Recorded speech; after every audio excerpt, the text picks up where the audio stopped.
lil alamin, untuk petunjuk bagi seluruh manusia. Siapa manusia pertama yang menginjakkan kaki di bumi? Nabi Adam dan Ibu Hawa. Maka beliaulah yang pertama kali beribadah di kota Makkah, tempatnya di Ka'bah yang beberapa hari belakangan ini sering kita kunjungi. Maka itulah manusia pertama yang menunaikan ibadahnya di kota tertua, di tempat yang tertua, tempat paling mustajab, namanya Mekah dulu, sekarang namanya Mekah. Di dalam ada bangunan tertua namanya Ka'bah, bangunan segi 4. Sekarang ukurannya kurang lebih 12 kali 11 kali 13. Jadi kubus ya Bapak dan Ibu sekalian. Dulu zaman Nabi Ibrahim ukurannya tidak seperti sekarang. Panjangnya dulu 16 meter. Karena kekurangan biaya maka dipotong menjadi 12. Jadi yang 4 teriris ya Bapak Ibu, sekarang menjadi bagian dari Hijr Ismail. Maka separuh dari Hijr Ismail itu adalah bagian dari dalamnya Ka'bah. Maka siapa yang sholat di Hijr Ismail itu sama dengan sholat di dalam Ka'bah. Separuhnya Hijr Ismail adalah bekas rumahnya Hajjan, pakai hak ya, Hajjan bersama dengan Ismail. Maka namanya Hijr Ismail. Itulah dulu bekas rumah Ismail dengan Hajar, sekaligus separuhnya bekas dalam Ka'bah. Kalau sholat di dalam Ka'bah menghadap kemana? Oh ya, menghadap kemana saja boleh. Tapi di antara kita apakah ada yang sudah pernah masuk Ka'bah? Belum pernah. Ingin semua? Ingin. Kalau ingin semuanya ingin, termasuk yang ngomong sudah ingin ya. Tapi hanya orang-orang tertentu yang dimuliakan oleh Allah saja yang berkesempatan untuk bisa masuk ke Ka'bah. Maka sebagai gantinya tidak bisa masuk Ka'bah, maka masuk ke Hijr Ismail. Tapi dari awal hingga akhir hari ini kita di sini belum pernah dibuka ya Bapak Ibu, belum pernah dibuka Hijr Ismail. Makanya sudah kita pasrah saja pada Allah, karena tujuan kita bukan masuk ke Hijr Ismail. Tujuan kita adalah mencari ridha Allah Subhanahu wa Ta'ala dengan cara mendekatkan diri kepada Allah. Ada yang caranya dengan tiap hari mendatangi Masjidil Haram, sholat di Masjidil Haram. Ada yang dengan cara tadarus Quran, menghafal Quran, berulang-ulang menghatamkan Al-Quran. Ada yang dengan cara mendorong orang yang butuh didorong untuk kursi rodanya. Caranya mendekatkan diri dengan Allah berbagai cara, tergantung kesediaan dan ketersediaan tenaga dan pikiran dan lainnya masing-masing, tapi semuanya dalam rangka untuk mendekatkan diri kepada Allah Subhanahu wa Ta'ala. Dan Bapak Ibu, kota ini sungguh kota yang mulia, yang sangat dicintai oleh Allah Subhanahu wa Ta'ala dan juga dicintai oleh Nabi Muhammad sallallahu alaihi wasallam. Sehingga Bapak Ibu, ketika Nabi Muhammad itu sudah berada di Madinah, itu pernah bersabda, pernah berkata kepada Makkah. Apa sabda beliau? Wallahi innaki la khairu ardillahi wa habbu ardillahi ilallah walaula anni ukhrijtu minki ma khart. Artinya apa? Demi Allah, sungguhnya kamu Mekah. Rasul bilang begitu Bapak Ibu. Sungguhnya demi Allah, kamu Mekah merupakan bumi Allah yang terbaik, tempat yang paling dicintai oleh Allah. Seandainya aku, kata Nabi, tidak diusir darimu, niscaya aku tidak akan keluar darimu. Itu Rasulullah SAW. Hadis ini sahih diriwayatkan oleh Imam At-Tirmidzi dan Ibnu Majah. Imam At-Tirmidzi itu Bapak Ibu bernama lengkap Isa, Muhammad bin Isa At-Tirmidzi. Beliau berasal dari Tarmud, bapaknya namanya Isa, beliau nama kecilnya Muhammad. Nama lengkapnya Muhammad bin Isa At-Tirmidzi. Tapi bukan Isa Nabi Isa. Ada seorang ayah bernama Isa. Kalau yang ngomong ini namanya Sukamto. Ayahnya Hadiwiyatno, asal aslinya dari Bayat Klaten. Maka nama lengkap saya Sukamto bin Hadiwiyatno Al-Bayati. Ya Bapak Ibu. Nah, jadi Mekah ini Bapak Ibu benar-benar kota yang mulia, kota yang dicintai oleh Nabi, Rasul, dan Allah Subhanahu wa Ta'ala. Sehingga saking cintanya Nabi kepada Mekah, seandainya aku nggak diusir dari Mekah, maka sungguh aku tidak akan keluar dari Mekah. Nah, maka Nabi kemudian hijrah Bapak dan Ibu sekalian. Hijrah ke mana? Ya, Nabi hijrah ke Yasrib. Nama aslinya adalah Yasrib. Tapi itu bukan hijrah yang pertama. Hijrah pertama bagi Nabi, tapi bukan hijrah pertama bagi kaum muslimin. Hijrah kaum muslimin yang pertama bukan ke Madinah, bukan ke Yasrib, tapi ke Habasyah, ke Afrika. Sekarang namanya Ethiopia. Ada Raja Nasrani bagus, namanya Raja Najasyi. Hijrah dipimpin oleh Ja'far bin Abi Thalib. Kepada itu, ya, dan diterima dengan baik di sana, sehingga sekarang Bapak Ibu Muslim berkembang di sana, Bapak dan Ibu. Kenapa? Mereka menyadari bahwa asal bakal nenek moyang kaum muslimin ini dari mereka, namanya Hajar, itu dari Habasyah, punya putra namanya Ismail, punya keturunan hingga keturunan ke-30, itulah Nabi Muhammad Sallallahu Alaihi Wasallam. Kepada ibu sekalian. Nah, sehingga secara sejarah, secara historis, orang-orang Afrika punya ikatan batin dengan Islam ini, karena dulu sejarahnya ibu kaum muslimin ini dari Afrika, tempatnya dari Habasyah. Sekarang negerinya bernama negeri Ethiopia, termasuk negeri yang masih terbelakang di dunia ini. Kepada ibu sekalian. Kepada ibu, kota Madinah, kota mulia, tempat turunnya wahyu. Mayoritas wahyu justru turun saat di Madinah. Turunnya Jibril Al-Amin.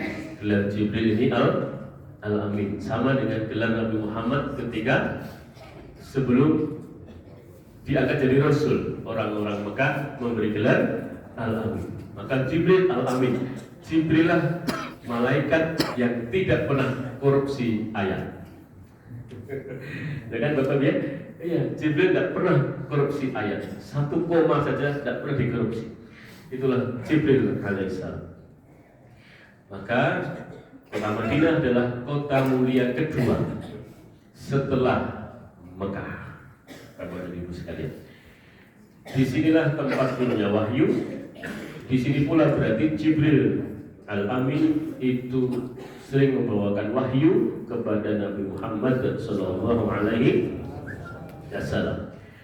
Kota Madinah itu juga akan menjadi tempat kembalinya keimanan, tempat pertemuannya antara kaum Muhajirin dan kaum Ansar. Saudara-saudara sekalian, kenapa kota Madinah disebut tempat kembalinya keimanan? Karena kelak menjelang hari kiamat Nabi Isa alaihissalam akan diturunkan di kota Madinah dan mengembalikan keimanan kaum muslimin semuanya menjelang hari kiamat. 50 tahun sebelum kehancuran alam semesta, seluruh kaum muslimin diwafatkan dengan angin yang berasal dari arah timur. Halus, semuanya meninggal dalam keadaan husnul khatimah. Maka kaum muslimin tidak pernah menyaksikan kehancuran dunia, karena itu betul-betul menyakitkan. Hanya orang-orang kafir yang menyaksikan kehancuran dunia. Bapak dan Ibu sekalian, di Madinah juga ketemu berbagai suku. Ada Yahudi, ada Nasrani. Suku Yahudi yang terkenal adalah Aus dan Khazraj. Kenapa di Madinah ada kaum Yahudi, Bapak dan Ibu? Peninggalan Nabi Musa. Ketika Nabi Musa dikejar oleh Fir'aun, kemudian membelah lautan. Lihat di peta, Bapak. Itu nyebrang laut dari Mesir ke benua Arab ini, Bapak dan Ibu. Di ujung, kalau di peta dari di ujung atas, ya. Bukan di Laut Merah Jeddah yang sering kita kunjungi. Memang itu lautnya sama, tapi kan panjang. Jadi bukan di titik Laut Merah yang di Jeddah itu Fir'aun menyeberang, tapi ada di ujung sana, Bapak Ibu, dekat negeri Mesir itu. Tapi lautnya sama karena memanjang pantainya, gitu ya. Nah, Nabi Musa menyeberang dengan para sahabatnya sampai ke daerah ini, dan kemudian sebagian sejarawan menceritakan juga datang ke Ka'bah Al-Mukarramah untuk beribadah. Sebagiannya nggak mau kembali ke Mesir, sebagiannya tetap tinggal di daerah ini. Maka ada yang tinggal di Mekah, ada yang tinggal di Madinah. Di tahun ke-10 oleh Nabi Muhammad SAW dibuatkan area tersendiri untuk pemukiman kaum Yahudi dan kaum Nasrani, supaya tidak berada di kota suci Mekah dan Madinah, tapi masih boleh di area tanah Arab ini, Bapak dan Ibu sekalian. Ya, maka kota Madinah itu menjadi kota pertemuan berbagai kaum. Kota Madinah, Bapak dan Ibu, juga menjadi ibu kota pertama bagi kaum muslimin. Rasulullah SAW itu berjuang menegakkan akidah Islam, memberdayakan umat, sehingga menjadi umat yang maju hanya butuh waktu 23 tahun. Lihat sekilas Bapak dan Ibu, ketika Nabi lahir, dilahirkan tahun berapa? 571 Masehi. Kita kenal dengan tahun gajah, karena di saat itu ada pasukan gajah dipimpin oleh Abraha ingin menyerang Ka'bah. Kenapa ingin menyerang Ka'bah? Karena Raja Abraha cemburu, pusat perputaran ekonomi ada di Mekah. Kenapa ada di Mekah? Karena ada Ka'bah. Raja Abraha ingin memindahkan Ka'bah itu ke negeri Yaman supaya perputaran ekonomi berjalan di Yaman. Baru sampai sekitar Muzdalifah, Allah kirim pasukan namanya burung ababil. Semuanya dihancurkan oleh burung ababil yang membawa batu dari neraka, sehingga gajah-gajah dan pasukannya hancur seperti daun yang dimakan ular. Alam tara kaifa fa'ala ila akhirih. Ya. Nah, itu ya Bapak dan Ibu sekilas. 571 Masehi, Nabi Muhammad SAW dilahirkan di tempat yang gersang, tandus, masyarakatnya ummi, disebut dengan tidak bisa baca dan tulis, mayoritas termasuk Nabi Muhammad SAW itu sejak kecil tidak bisa baca tulis, tapi bukan berarti bodoh. Beliau ingatannya luar biasa. Ya, sehingga ketika lima wahyu sekali dikatakan langsung teringat. Beda dengan kita, baca berulang-ulang saja kadang-kala nggak ingat. Itulah kecerdasan Rasul. Tanah ini dulu tidak dilirik oleh dua kekuasaan besar. Waktu itu Bapak Ibu ada dua kekuasaan besar, Imperium Persia dan Romawi. Dua-duanya nggak dilirik tanah ini Bapak dan Ibu. Maka tanah ini bebas dari penjajahan. Tidak pernah dijajah oleh Romawi, tidak pernah dijajah oleh Persia, Bapak dan Ibu sekalian. Karena nggak menarik, tanahnya tandus, tidak ada sumber daya alamnya. Minyak waktu itu belum diketahui, ditanami nggak tumbuh, Bapak dan Ibu. Masyarakatnya bodoh-bodoh, yang mau diambil apanya? Nggak ada. Nah, justru Allah turunkan nabinya di sini, di tempat yang gersang, tidak ada sumber daya alam, masyarakatnya bodoh. Justru ujian terberatnya di situ. Tapi justru hanya dengan waktu 23 tahun seorang Nabi Muhammad SAW itu dengan kondisi sumber daya alam yang gersang tandus, ditanami tidak tumbuh, masyarakatnya tidak bisa baca tulis, berbagai keterbatasan banyak, tapi belum mampu mengubahnya dari masyarakat yang terbelakang tidak bisa baca tulis, masyarakat yang mundur, budayanya juga buruk, banyak pembunuhan, banyak perampokan, tapi dalam waktu 23 tahun menjadi masyarakat madani yang kemudian berkembang besar hingga menguasai dunia pada tahun 750 hingga 1253, disebut dengan masa kejayaan Islam. Dalam bahasa Inggris disebut bukunya The Golden Age, masa kejayaan Islam. 500 tahun Bapak dan Ibu sekalian, diawali dari perjuangan Nabi Muhammad SAW. 13 tahun di Mekah tidak begitu berhasil, hanya dengan 80 jamaah saja ya Bapak Ibu. Maka nanti kalau kita jadi ustadz ya, ngajar jamaah bertahun-tahun kok cuma dapat 25 orang, alhamdulillah. Nabi 13 tahun hanya dapat 80 orang, itu Nabi Bapak Ibu. Ya, kemudian berangkat ke Madinah untuk hijrah dan baru berkembang di Madinah butuh waktu 10 tahun. Nabi membuat jaya Madinah hanya butuh waktu 10 tahun. Menjadi masyarakat yang maju Bapak dan Ibu. Pasarnya baru, pasar Yahudi kalah, dibuat pasar baru oleh Nabi Muhammad SAW dengan pasar yang tidak ada riba di dalamnya. Sehingga kemudian berkembang luar biasa ekonomi masyarakat Islam waktu itu, diteruskan oleh Abu Bakar Siddiq, diteruskan oleh Umar bin Khattab, diteruskan oleh Utsman bin Affan, diteruskan oleh Ali bin Abi Thalib, diteruskan oleh dinasti Umayyah, Abbasiyah dan seterusnya. Sehingga sampailah pada masa kejayaan di tahun 750 hingga 1253. Di mana ibu kota pertamanya? Madinah. Saat Nabi Muhammad mimpin, saat Abu Bakar Siddiq mimpin, Bapak Ibu sekalian, saat Utsman bin Affan mimpin, ibu kotanya di Madinah. Baru saat Ali bin Abi Thalib kemudian dipindahkan, Bapak Ibu sekalian, ibu kotanya di mana? Sekarang kurang lebih namanya Irak, ya Bapak Ibu, di Kufah. Nah, maka Madinah adalah ibu kota pertama bagi kaum muslimin. Disinilah awal dari kejayaan Islam itu. Disinilah diibarkan bendera jihad di jalan Allah Subhanahu wa Ta'ala. Dari kota ini pula pasukan-pasukan membawa kebenaran bertolak untuk membebaskan manusia dari kegelapan menuju cahaya kebenaran. Maka disinilah cahaya hidayah memancar sehingga bumi terterangi. Maka dari situlah Madinah digelari dengan kalimat Al-Munawwarah, artinya bercahaya, yang menyinari, karena dari tempat inilah cahaya memancar dan kemudian menerangi seluruh alam. Dan mohon maaf Bapak Ibu, saya itu juga baru dapat hidayah tidak sejak kecil. Saya dapat hidayah di usia 26 tahun. Sebelumnya belum dapat. Kenapa? Di usia 26 tahun saya menikah dengan istri bernama Hidayah. Kok serius tenangnya? Masalah ya. Ya Bapak, itu namanya saya dapat Hidayah. Ya sekarang juga ada di sini orangnya ya Bapak ya. Nah, di kota ini pula Bapak dan Ibu, Nabi Muhammad SAW itu menghabiskan sisa usia beliau. Beliau usia berapa ketika dipanggil oleh Allah Subhanahu wa Ta'ala? Usia 63 tahun menurut kalender Hijriyah. Menurut kalender Masehi 61 tahun.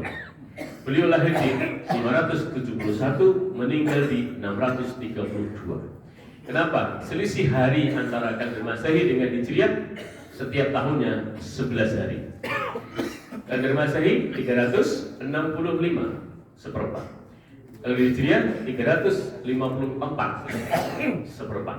Berarti ada kira-kira 11 hari. 11 hari kalikan 63. Itu ketemunya 693 hari. Mirip dengan 2 tahun Bapak dan Ibu. Nah, maka Nabi itu usianya 61 tahun. Kalau diukur dengan kalender Masehi. Yang sekarang 60, siap-siap 1 tahun lagi. Yang sudah lebih dari 61, alhamdulillah, berarti bonus dari Allah Subhanahu wa Ta'ala. Maka harus dimanfaatkan sebaik mungkin, karena bisa jadi Allah mengukur amal kita kurang, sehingga Allah beri kesempatan untuk terus beramal baik, sehingga Allah sangat ridho kepada Bapak Ibu dan nanti memasukkannya ke surga. Bagi yang belum 61, peringatan bagi kita semua Bapak Ibu, termasuk saya. Saya 53 tahun ini Bapak Ibu. Ya, berarti 8 tahun lagi, betul nggak? Kalau usianya sampai 61 tahun, kita tidak ada yang tahu Bapak dan Ibu sekalian. Ya. Tempat terbaik untuk meninggal adalah 2 kota suci ini. Ya, kota Makkah dan kota Madinah. Maka kalau bisa meninggal di 2 kota suci ini, sungguh bersyukur.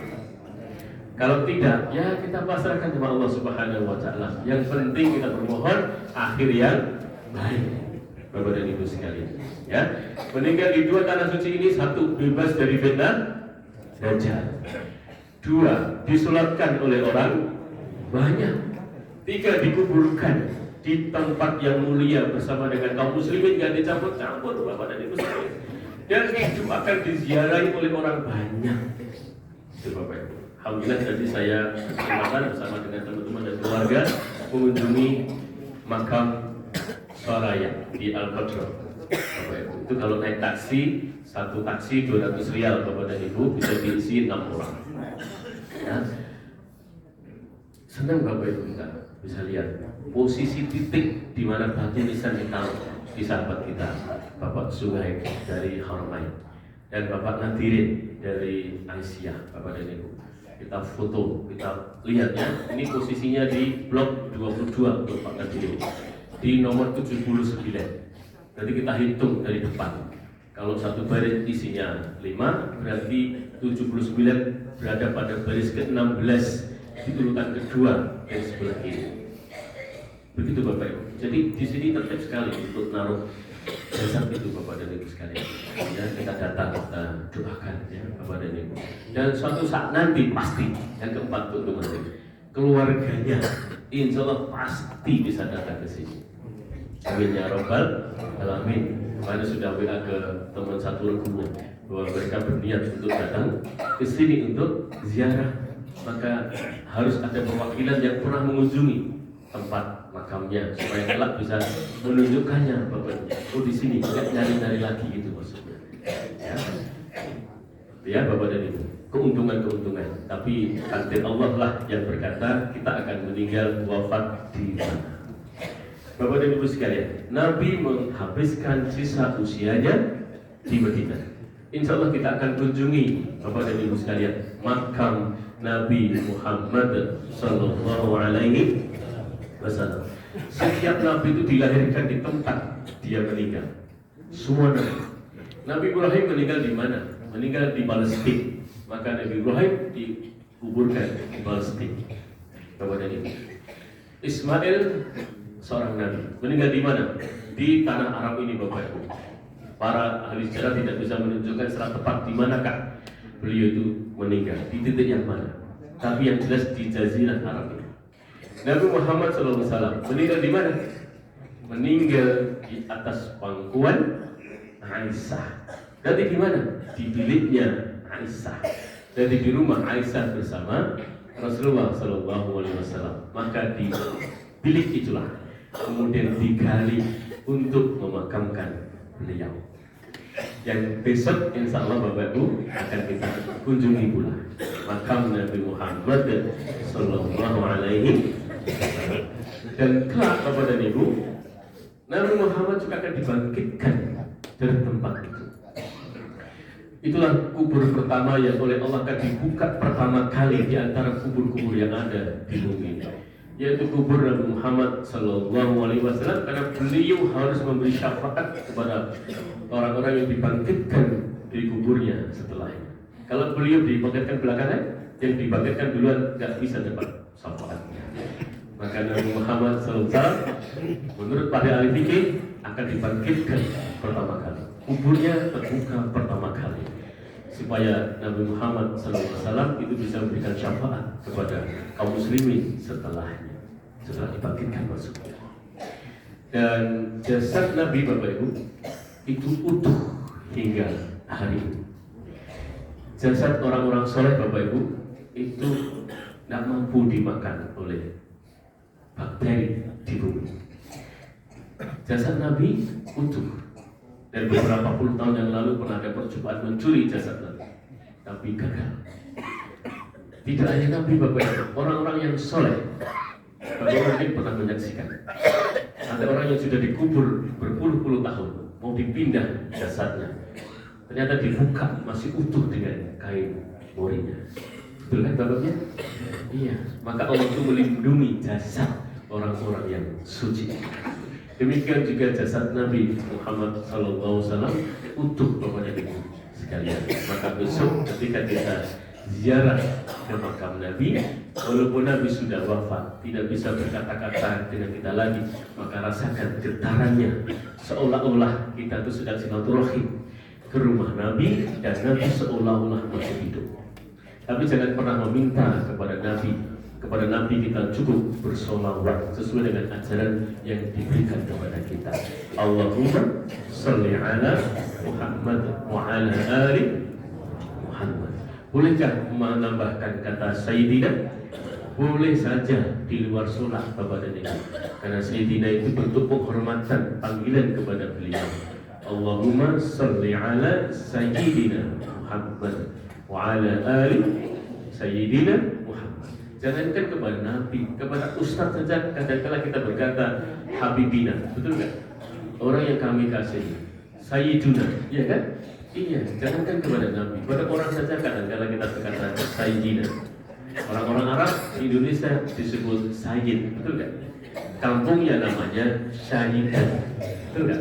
Iya, tapi karena kalah perang dengan Cina diusir mereka dan sekarang isinya, mohon maaf ya, bukan orang Arab lagi, betul nggak?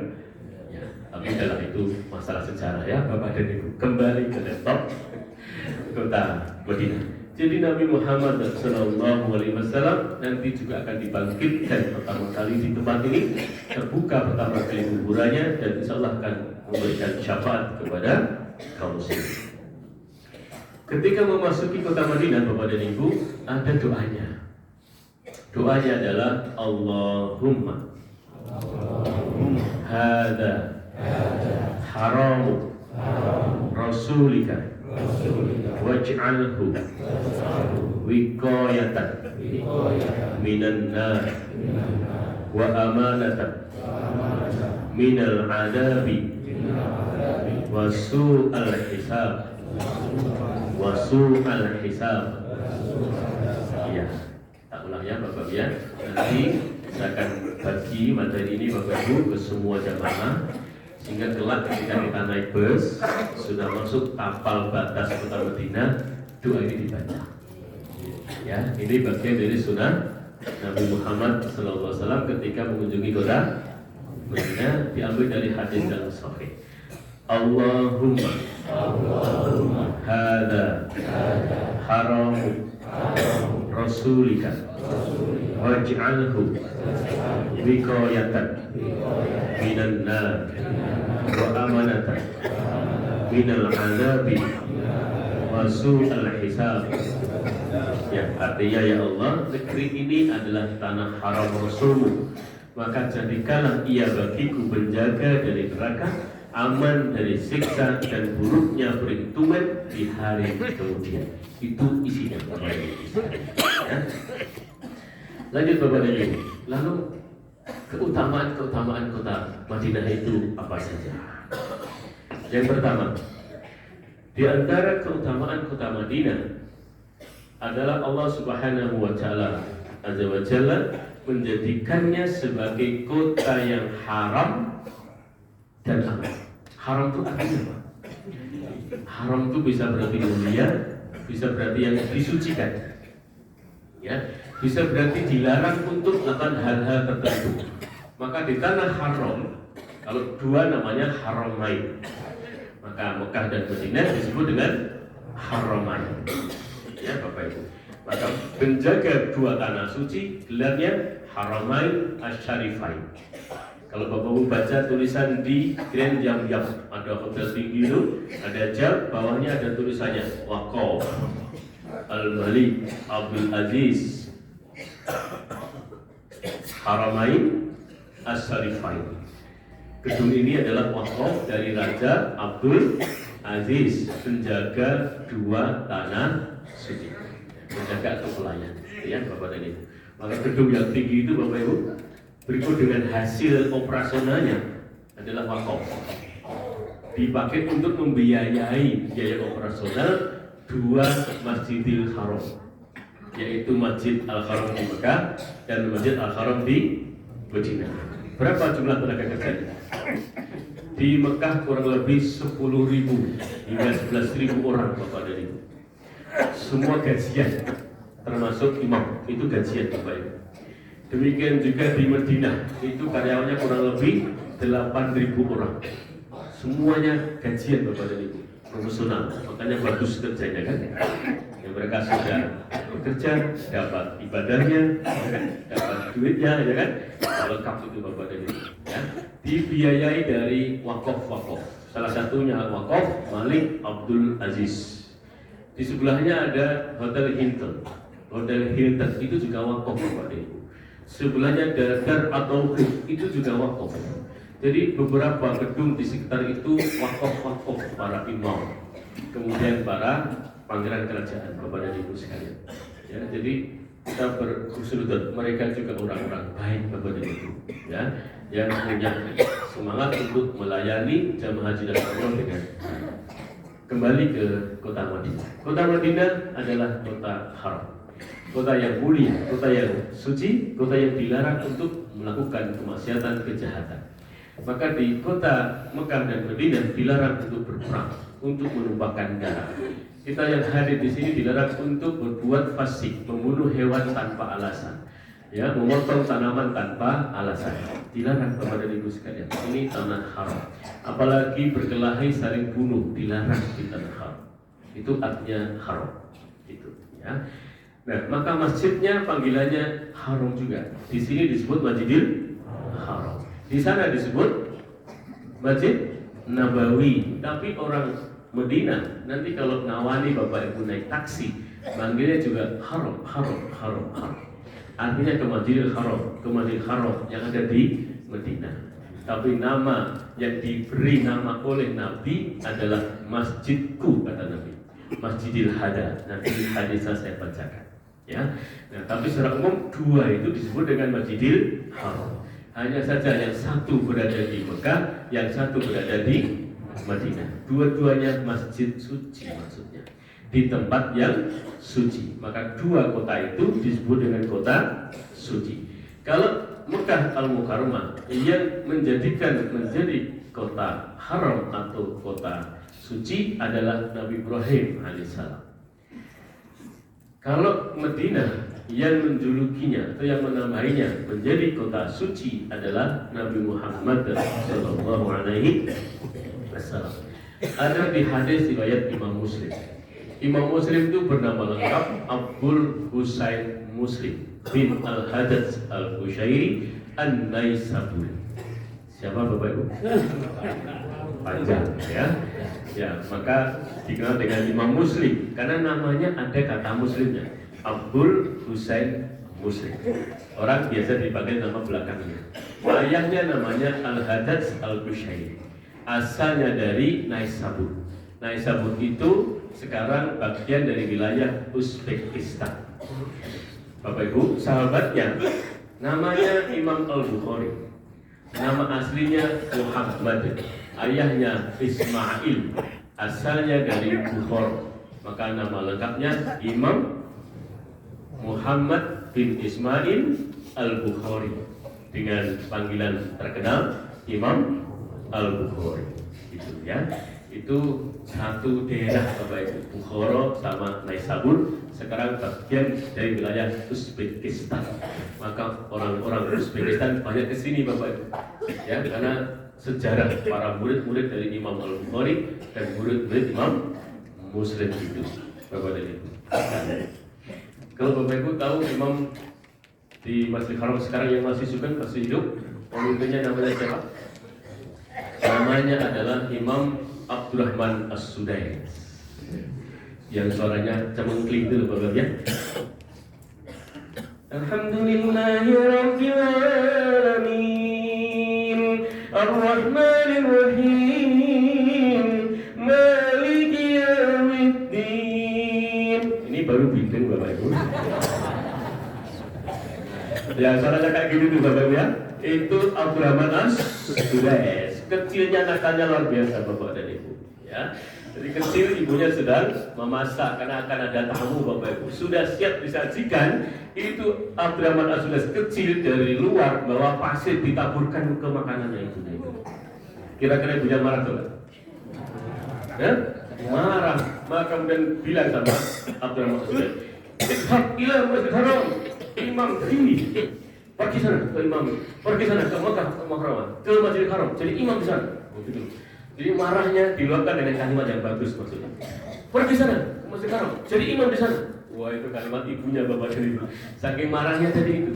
Dan alhamdulillah dengan berbagai perjalanan yang panjang, akhirnya beliau jadi imam di sini. Sekarang jadi pemimpinnya imam. Dan tanggal 12 Zulhijjah kemarin Bapak Ibu, beliau mesempatkan datang ke sini dari Riyadh untuk memimpin sholat Isya Bapak dan Ibu sekalian, dan berikan nasihat sebelum jamaah sholat Isya. Nah, rekamannya bisa dilihat di YouTube Bapak dan Ibu sekalian ya. Baik.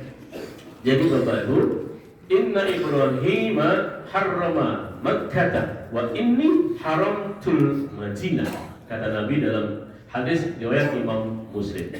Sungguhnya Nabi Ibrahim menjadikan kota Mekah sebagai kota haram. Dan sungguhnya aku, kata Nabi Muhammad SAW, menjadikan Madinah sebagai kota haram juga. Maka dua-duanya kota suci, dua-duanya kota haram. Mekah yang menjadikan kota haram adalah Nabi Ibrahim alaihissalam. Madinah yang menjadikan kota haram adalah Nabi Muhammad SAW. Jadi kaum muslimin punya berapa kota suci? 2, bukan 3. Bukan 3, Bapak dan Ibu sekalian. Jadi Palestina itu bukan kota suci kaum muslimin, tapi kota suci kaum muslimin, Nasrani dan Yahudi. Itu Bapak dan Ibu. Jadi kita hanya punya 2 kota suci yang khusus untuk kaum muslimin. Maka disebut Haramain. Bukan Salasin, tapi Haramain itu kota Mekah dan kota Madinah. Tapi bahwa kita sebagai kaum muslimin disunahkan untuk mengunjungi masjid ketiga, namanya Masjid Al-Aqsa, seperti yang ada ditulis di hadis sahih riwayat Imam Al-Bukhari dan juga Imam Muslim. Kalau diriwayatkan oleh 2 imam ini disebut dengan muttafaqun alaih. Artinya disepakati oleh 2 imam terpercaya, artinya mutawatir, Bapak dan Ibu. Tidak diragukan lagi sanadnya maupun matanya. Berbunyi la tusyaddur rihalu illa ila salasatu masajidah al-masjidil haram wa masjidi hada wa masjidil aqsa. Kata Nabi, tidak boleh melakukan safar perjalanan menuju tempat yang dianggap berkah kecuali safar atau perjalanan menuju 3 masjid, yaitu Masjidil Haram di Mekah, masjidku ini kata Nabi di Madinah, dan Masjid Al-Aqsa yang ada di Palestina. Nah, dulu sebutannya Baitul Maqdis, Bapak dan Ibu sekalian. Ya, nah itulah 3 masjid yang disarankan, disunahkan untuk kita kunjungi. Maka paket-paket umroh itu biasanya 3 masjid itu kalau kondisi Palestina aman. Tapi kalau kondisi Palestina tidak aman, yang ditawarkan 2 masjid, yaitu Masjidil Haram dan Masjid Nabawi. Kota Madinah, Bapak dan Ibu, itu kota haram. Yang haram bukan hanya di wilayah masjidnya, tapi di daerah kota Madinah sesuai dengan batas-batas yang disebutkan oleh Nabi itu adalah kota suci. Jadi wilayah kota sucinya tidak hanya wilayah masjidnya, tapi wilayah yang dibatasi oleh daerah namanya Ain dan Thaur, di antara 2 gunung. Seperti Nabi Muhammad SAW katakan, Al-Madinatu haramun ma baina Ainin ila Thaurin. Artinya kota Madinah itu merupakan kota haram, yaitu wilayah antara wilayah Ain dan wilayah Thaur. Imam Al-Bukhari, Imam Muslim. Masih ada di dalam Imam Muslim dijelaskan lagi, Bapak dan Ibu. Inni haramtu ma baina la bati Madinati al-Madinati la yuqta'u aidahuha wa la yuqtalu syaiduha. Sungguhnya aku mengharamkan wilayah yang terletak di antara 2 tanah hitam kota Madinah. Tidak boleh dipotong pembohonannya dan tidak boleh dibunuh hewan buruannya. Nah, maka selama di kota suci kita dilarang memotong pohon-pohonan dan dilarang membunuh hewan buruan. Khususnya kita Bapak Ibu sebagai tamu-tamu, ya, bukan sebagai orang yang mengelola kota suci. Kalau yang mengelola kota, Raja Al-Malik tentunya punya hak untuk memperindah, untuk memperbagus. Tapi kita sebagai tamu dilarang, ya, tanpa alasan memotong pohonan, membunuh hewan buruan. Nah sekarang ini karena sudah modern, tempat-tempat yang tadi disebut oleh Nabi, yaitu air, Thaur, kemudian gunung, 2 tanah hitam, sudah ditandai dengan tanda-tanda khusus, dengan tugu-tugu Bapak Ibu, batas tanah suci kota Madinah. Nah maka nanti Bapak Ibu kalau mau masuk ke kota Madinah, sebelum melewati Bir Ali, nanti ada tugu kiri kanan di jalan raya besar itu sebagai batas kota suci Madinah. Nah, disitulah Bapak Ibu disunahkan untuk berdoa seperti yang awal tadi kita pandu. Gitu ya, Bapak dan Ibu sekalian. Yang pertama, keutamaan kota Madinah adalah dijadikannya kota Madinah sebagai kota suci atau disebut dengan kota haram. Yang kedua, Bapak dan Ibu sekalian, kota Madinah itu kota tempat tujuan hijrah Nabi Muhammad SAW. Ketika beliau sudah dikepung di rumahnya, kemudian meminta Ali bin Abi Thalib tidur di tempat tidur. Kemudian beliau keluar dari rumahnya sambil membaca Quran surat Yasin ayat yang ke-9. Maka semua tertidur dan melihat Nabi keluar dari rumahnya. Kemudian menjemput Abu Bakar As-Siddiq. Kemudian pergi ke arah selatan. Harusnya kalau kemudian ke arah utara, tapi beliau pergi ke arah selatan. Naik dulu ke Bukit Sur. Di sana ada gua sempit namanya Gua Sur. Masuklah berdua ke gua tersebut hingga 3 hari 3 malam. Di mulut gua ada burung dara yang sedang mengeremi telurnya. Begitu masuk berdua, kemudian laba-laba membuat rumahnya. Sehingga ketika ada pemuda kafir hingga di mulut gua mengira di dalamnya tidak ada orang, karena burung dara tidak terbang dan rumah laba-laba tidak rusak. Maka kemudian turunlah beliau, kemudian turunlah mereka dan selamatlah Nabi Muhammad bersama dengan Abu Bakar As-Siddiq. Pada hari keempat baru melanjutkan perjalanan ya Bapak Ibu sekalian ke kota Madinah itu. Kurang lebih butuh waktu berapa hari Bapak Ibu? Cukup lama Bapak ya. Pernah saya ceritakan ketika kita mengunjungi Gua Sur ya, tapi mungkin tidak semua mendengarkan karena yang mendengarkan hanya satu bus. Ya Bapak dan Ibu ya. Nah, pernah mendapatkan cerita ini Bapak Ibu? Belum. Ya, luar biasa ya. Ini agak panjang dikit tapi saya singkat ya Bapak Ibu. Intinya bahwa beliau melakukan perjalanan tidak melalui jalur formal, tidak melalui jalur di mana orang-orang pergi ke Madinah melalui jalur yang biasa dilewati oleh orang-orang yang pergi ke Madinah. Maka dia butuh petunjuk jalan dari orang Yahudi yang dibayar secara profesional. Mereka dilewatkan di jalan-jalan yang tidak pernah dilewati oleh orang. Jalannya baru, jalan setapak dan tidak pernah dilewati oleh orang. Hingga akhirnya sampailah di Madinah. Apa yang dilakukan pertama kali di Madinah? Membangun masjid, namanya Masjid Quba. Nah, dengar Bapak Ibu? Ya, tadi kita sebutkan hadisnya dan apa keutamaannya. Ya. Nah, maka Bapak dan Ibu sekalian, kota Madinah ini menjadi tempat utama bagi Rasulullah SAW, menjadi tujuan utama hijrah. Kenapa Bapak dan Ibu? Kenapa nggak dipilih kota yang lain? Karena kota yang lain sudah pernah dipilih dan tidak memberikan respon yang baik. Mana contohnya Bapak Ibu? Taif. Hari ini ada yang berziarah ke Taif. Di sana ada sahabat Nabi. Waktu Nabi wafat, dia masih umur 12 tahun, tapi sudah menjadi bagian dari Dewan Syuro bersama dengan Abu Bakar Siddiq, Umar bin Khattab, Utsman bin Affan, Ali bin Abi Thalib memutus suatu perkara hukum atau fikih. Namanya siapa? Namanya Abdullah bin Abbas. Kalau depannya Abdullah itu disebutnya Ibnu. Maka Abdullah bin Abbas manggil singkatnya Ibnu Abbas. Beliaulah yang dikasih tugas untuk berdakwah di Taif, mendakwai saudara-saudaranya. Karena mayoritas penduduk Taif adalah penduduk Bani Hashim, penduduk saudara dari Nabi Muhammad SAW. Maunya sebelum ke Madinah, Nabi itu ingin mendapatkan perlindungan, dukungan dakwah dari saudara-saudaranya yang ada di Taif. Tapi justru berkebalikan, di Taif tidak diterima. Justru orang-orang Taif menyuruh anak-anak kecil untuk melempari Nabi, sehingga Nabi sampai luka. Dan Jibril turun menawari bantuan kepada Nabi. Hai Nabi, apakah engkau ingin aku angkat gunung ini, kemudian aku taruh di Taif? Maka Nabi berkata, tidak perlu Jibril. Kalau orang-orang ini nggak mau ikut saya, insya Allah nanti anak keturunannya yang ikut saya. Allah mahdih qaumi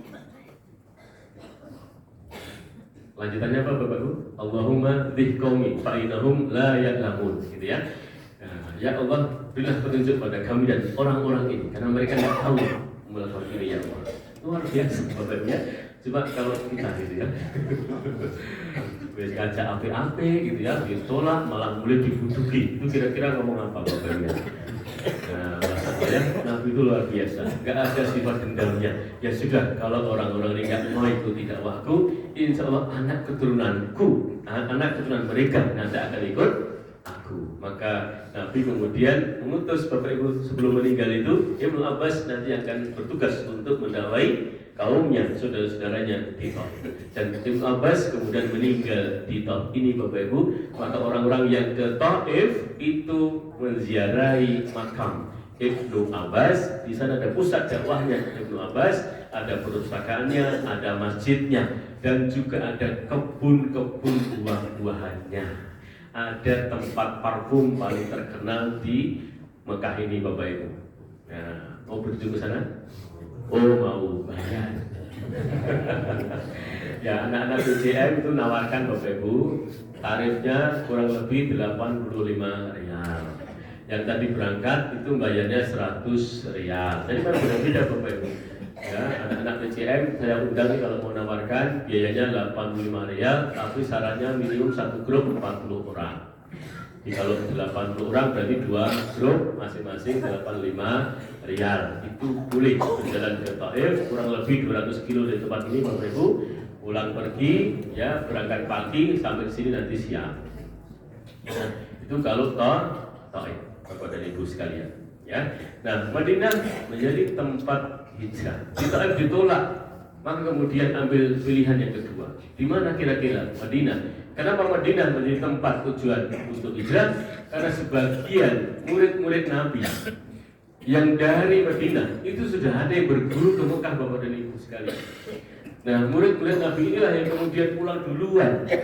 Ya, kaum Ansor murid Nabi inilah yang pulang duluan ke Madinah, kemudian menyiapkan kondisi dan situasi di Madinah, sehingga kemudian masyarakat Madinah menerima Nabi Muhammad SAW.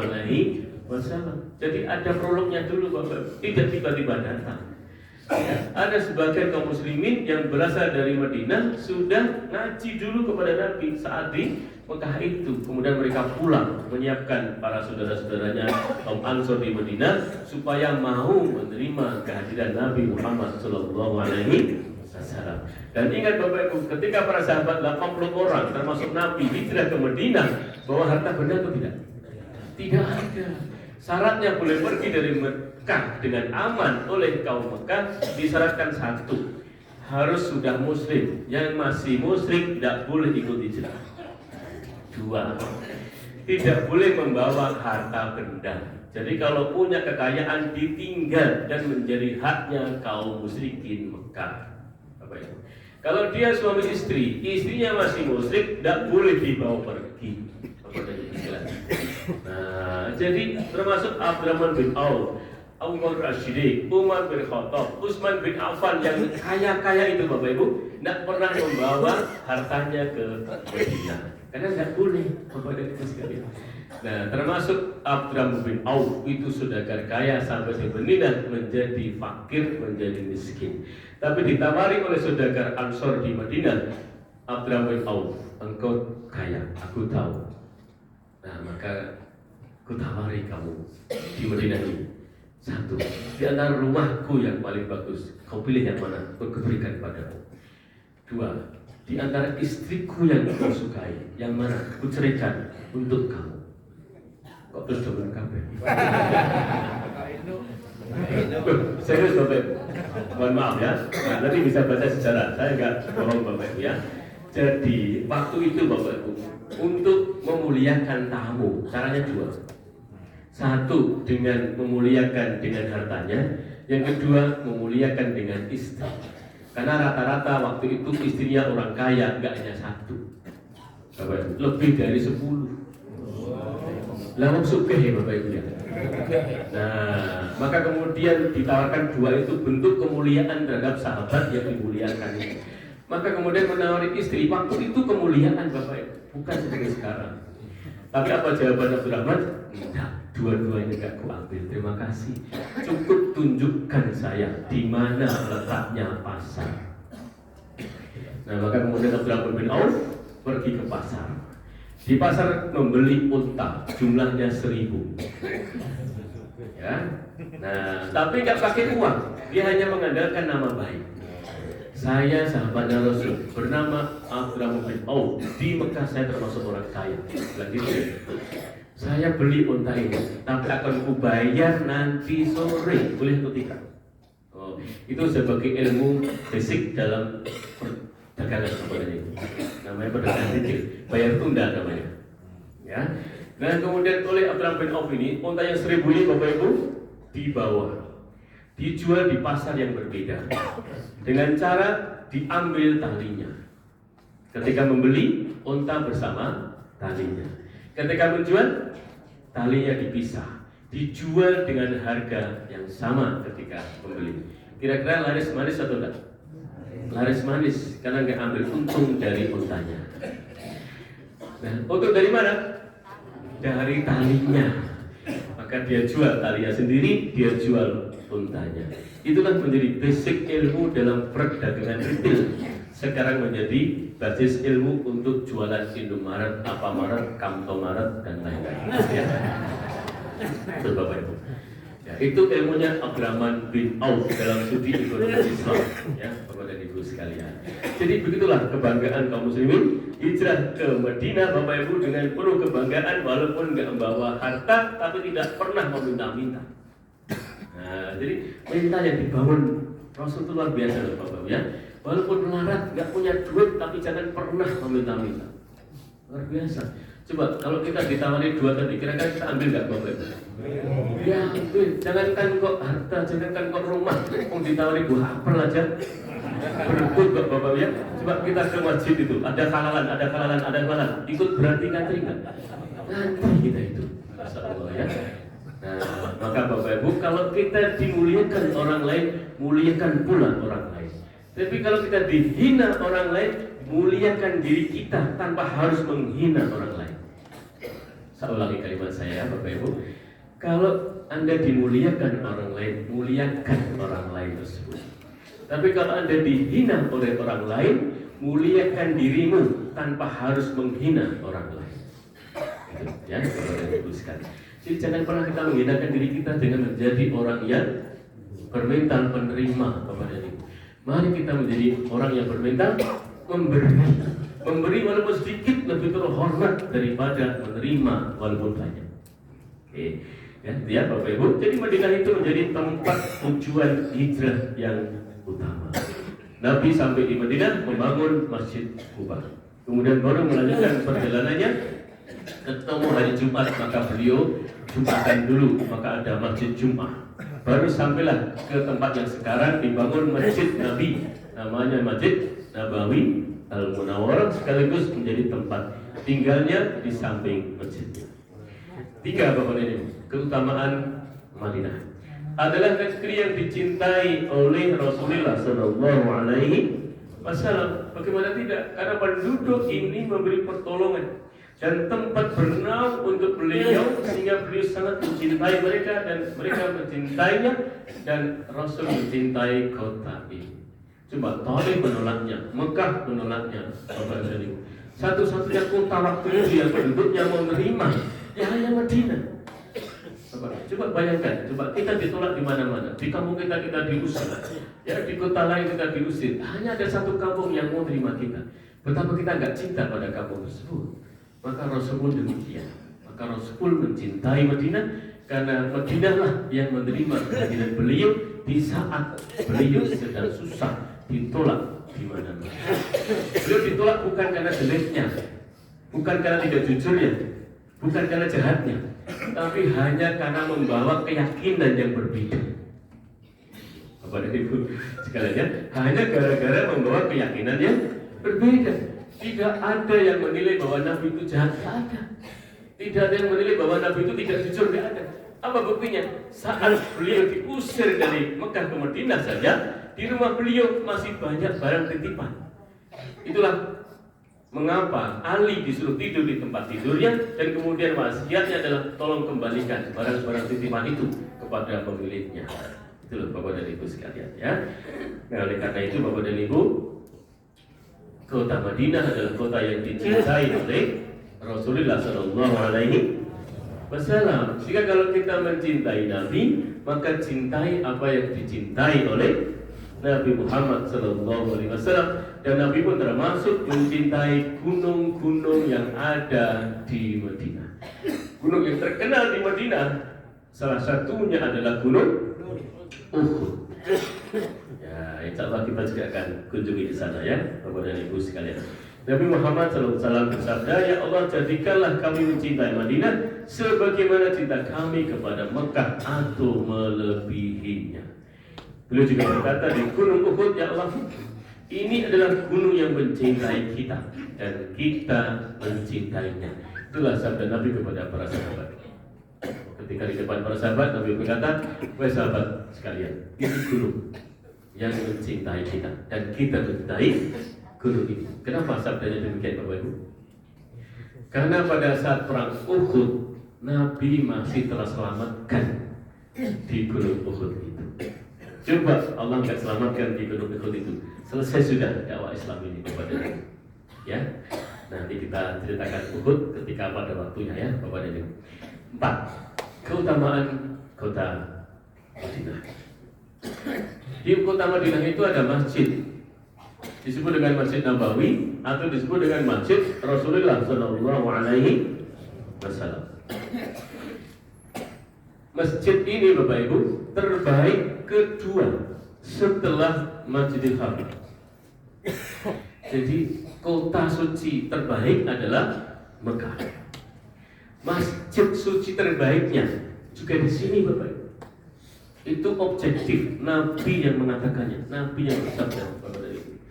Makanya Nabi sampai berkata, hai Mekah, kalau aku nggak diusir oleh kaummu, aku nggak mungkin meninggalkan kamu. Itu karena saking mulianya tempat ini Bapak dan Ibu. Demikian juga Masjid Al-Haram yang di tengah-tengahnya ada Ka'bah. Maka Nabi sampai bersabda, siapa yang sholat di masjidku ini lebih baik daripada sholat di masjid lain 1000 kalinya. Sholatu fi masjidil hada afdalu min alfi sholatu fi masiwahu illal masjidil haram, kata Nabi. Sholat di masjidku ini lebih afdal, lebih utama 1000 kali dibanding sholat di Yogyakarta maksudnya, kecuali di Masjidil Haram. Itu kata Nabi, saking utamanya masjid Nabi. Masih ada kecualinya Bapak Ibu, illal Masjidil Haram. Itu artinya bahwa Nabi mengakui yang lebih utama justru Masjidil Haram. Kenapa?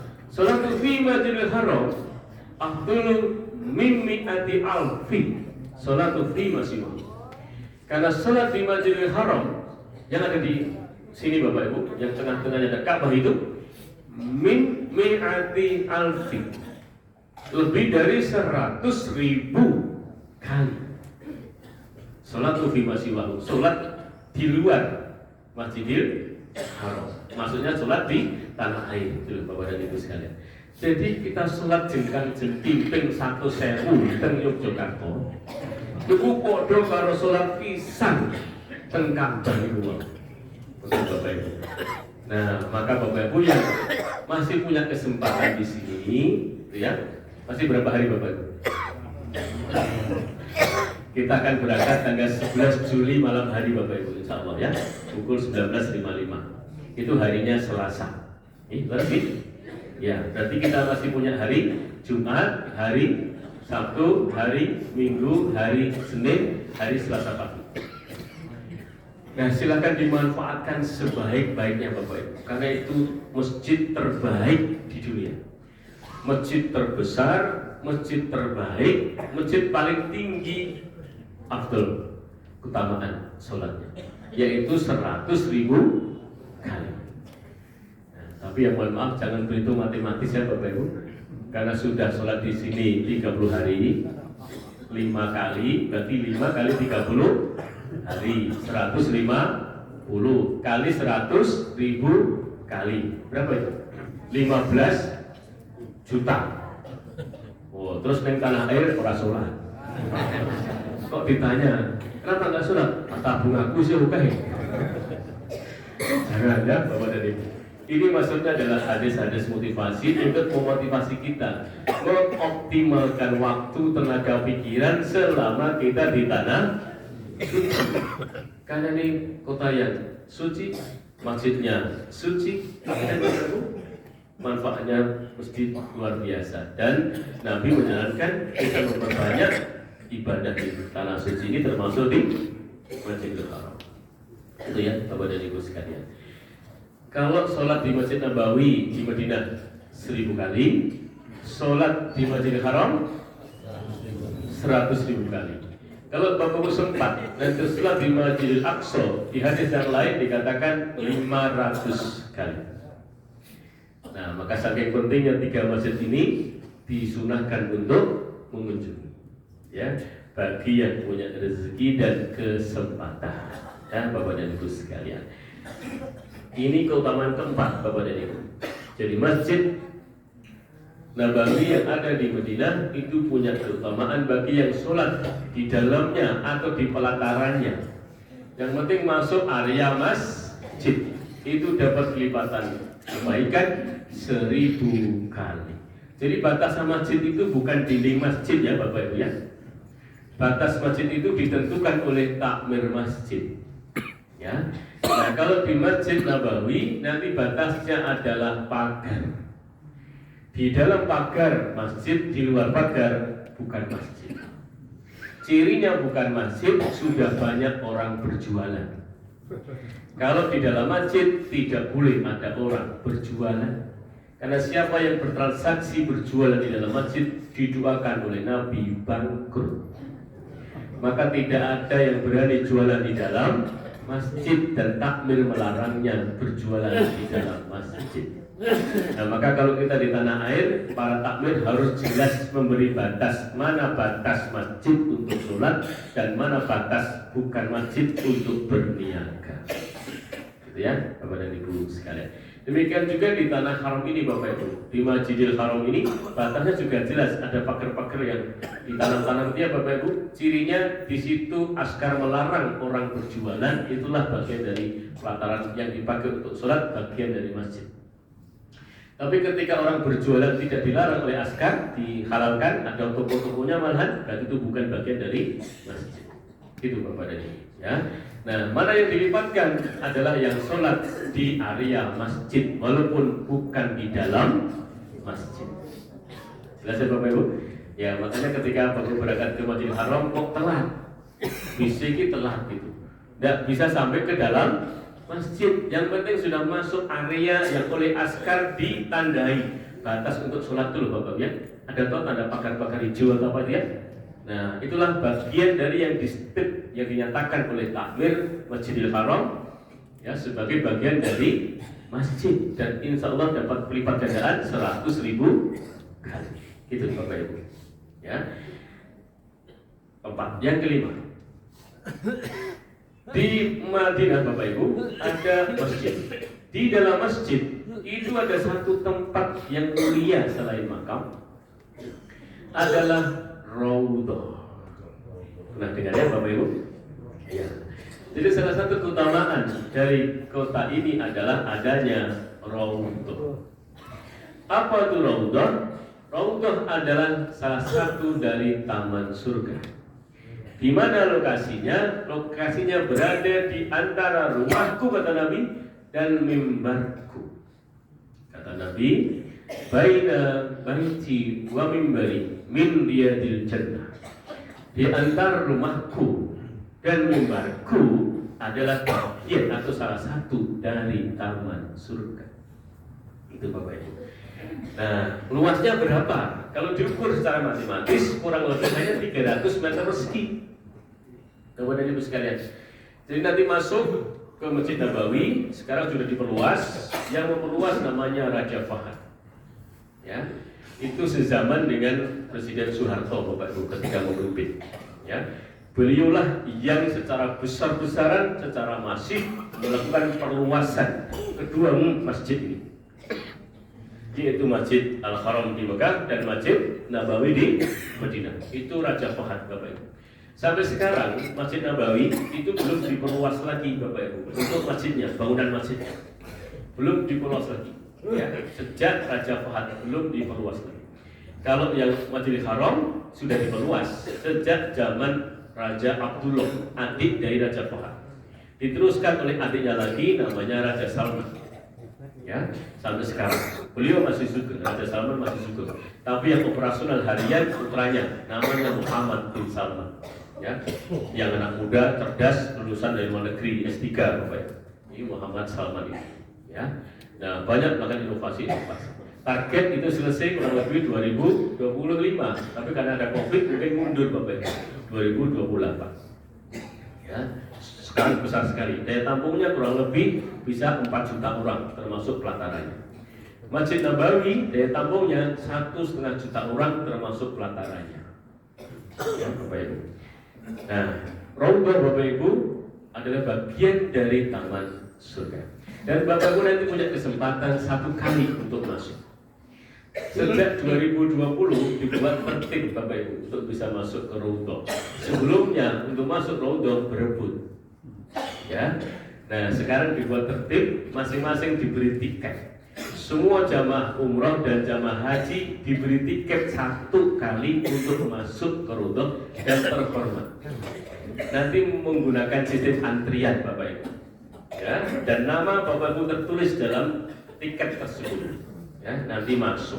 Begitu masuk dapat 1 botol air Zam-Zam.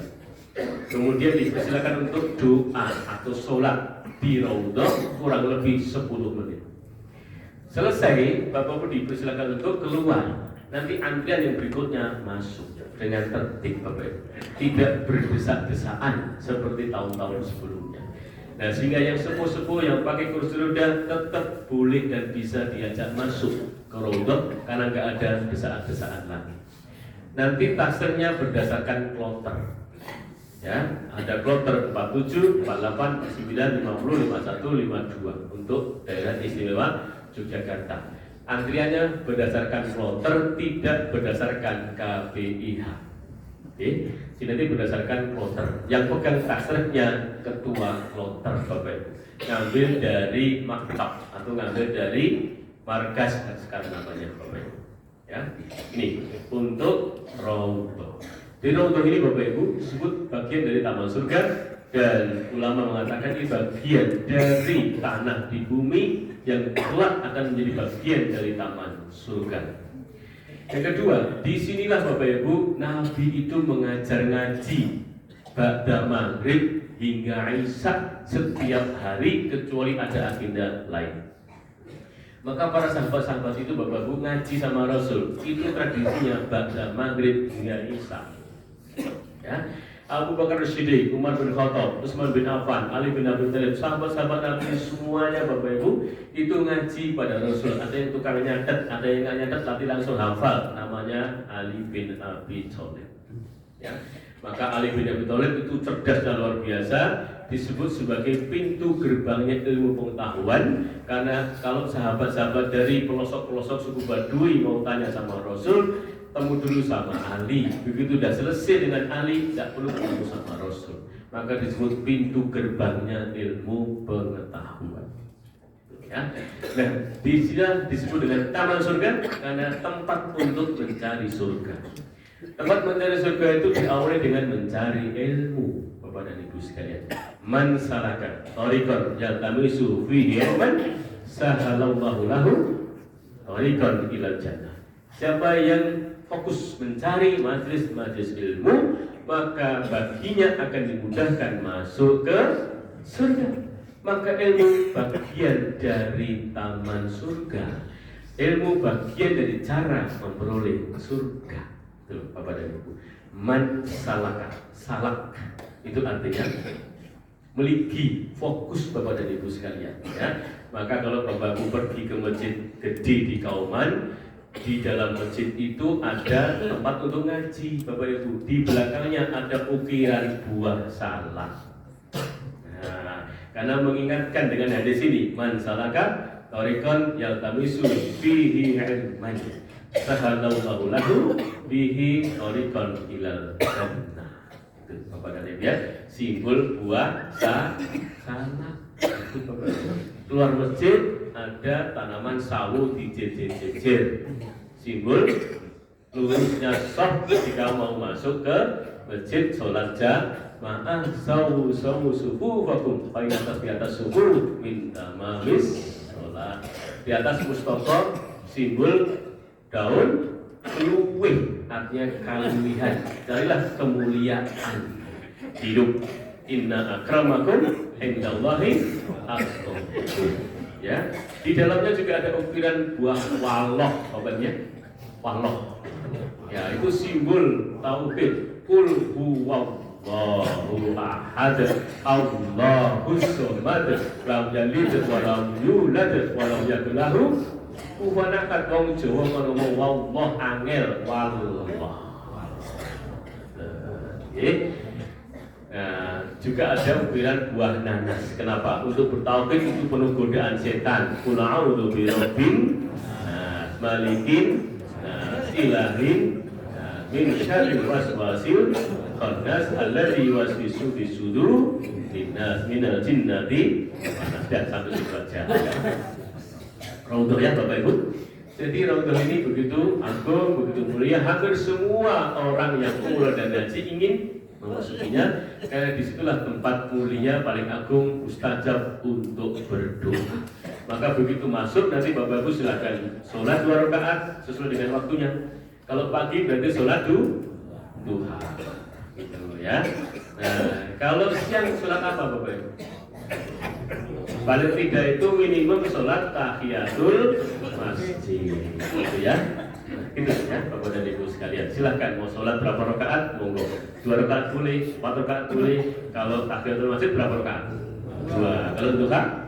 4. Ya boleh 2, boleh 4, boleh 6, boleh 8, boleh 10, boleh 12. Jadi maksimum duha itu 12. Tapi kalau Bapak di Raudhah mau sholat duha 12 rakaat, waktunya habis, tidak sempat berdoa, tapi ya nggak apa-apa, karena doa terbaik adalah doa dalam sholat.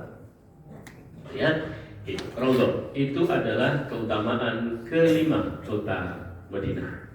Ya, baina baiti wa mimbari min riyadil jannah. Yang ke-6, keutamaan kota Madinah adalah adanya Masjid Quba. Kepada ibu sekalian, Masjid Quba ini memiliki keistimewaan bahwa barang siapa yang mendatanginya kemudian sholat di dalamnya, maka dia memperoleh pahala setara pahala umrah. Ini asbabun wurudnya Bapak Ibu. Di tahun ke-6, tahun ke-7 Hijriah, itu kaum muslimin Madinah sudah mulai banyak yang rindu dengan Makkah, khususnya kaum muhajirin. Maka kemudian di tahun ke-6 Rasulullah SAW itu mengajak para sahabat untuk mengunjungi Mekah dengan berumrah, ambil mikot di Mir'andi. Kemudian pakai pakaian ihram itu Bapak Ibu berjalan sampai di Hudaybiyah, terhalang di Hudaybiyah. Maka kemudian beliau bertahan di Hudaybiyah. Ya, tahun ke-7 baru boleh Bapak Ibu untuk umrah. Ini sejarah Hudaybiyahnya saya skip ya Bapak Ibu. Dan ke-7 baru ada umrah lagi Bapak Ibu. Kaum muslimin berbondong-bondong untuk umrah ke Mekah bagi yang memiliki harta dan bekal. Tapi yang tidak memiliki harta dan bekal untuk melakukan perjalanan, ngadu pada Nabi. Ya Nabi, bagaimana Allah ini ada di mana? Kami yang tidak punya bekal ingin juga umrah sama mereka. Kalau Allah hanya sayang kepada yang punya harta, kasihan kamu. Maka kemudian Nabi bersabda, ya tentunya dibimbing oleh Allah Subhanahu wa Ta'ala. Maka kemudian Nabi bersabda, Bapak dan Ibu sekalian, man tatahhar fi baitihi thumma ata masjidah Quba'in fasalla fihi sholatan kana lahu ka'ajri umratin. Artinya, barang siapa bersuci dari rumahnya lalu datang ke Masjid Kuba, lalu dia mendirikan sholat di sana, maka dia mendapatkan pahala umroh. Nah, maka ini dulu Bapak Ibu rata-rata diikuti oleh orang-orang kaum muslimin di Madinah yang tidak punya kemampuan harta benda untuk melakukan perjalanan umroh ke Mekah. Nah, sekarang menjadi tradisi bagi kita Bapak Ibu sekalian untuk napak tilas. Karena Nabi mengunjungi masjid ini setiap hari Sabtu. Nabi itu seminggu sekali mengunjungi Masjid Kuba setiap hari Sabtu. Ya'ti Kuba'an raqiban wa masyian sallallahu alaihi wasallam kana Nabi. Abdullah bin Umar berkata, Nabi sallallahu alaihi wasallam biasa mendatangi Masjid Kuba sambil memakai kadang-kadang kendaraan, kadang-kadang berjalan kaki. Kapan? Setiap hari Sabtu. Nah, maka jamaah haji Bapak Ibu termasuk jamaah umrah kalau berkunjung ke Madinah itu pasti diajak ziarah. Maka kita haji reguler pun ada paket ziarah dari pemerintah kepada ibu. Kalau di Mekah kita nggak ada paket ziarah Mekah, tapi kalau di Madinah kita ada paket ziarah Madinah. Jadi nanti akan ada ziarah gratis dipimpin oleh ketua kloter, ya Bapak Ibu ya. Insya Allah ya Bapak Ibu ya. Nah, mudah-mudahan tidak ada perubahan. Pokoknya sampai hari ini masih sama programnya, ada paket ziarah Madinah. Yang dikunjungi utamanya adalah satu, Masjid Kuba. Maka nanti Bapak Ibu sebelum berangkat pastikan Bapak Ibu sudah berwudu dari hotel masing-masing. Ya. Kemudian kunjungan pertama adalah ke Masjid Kuba.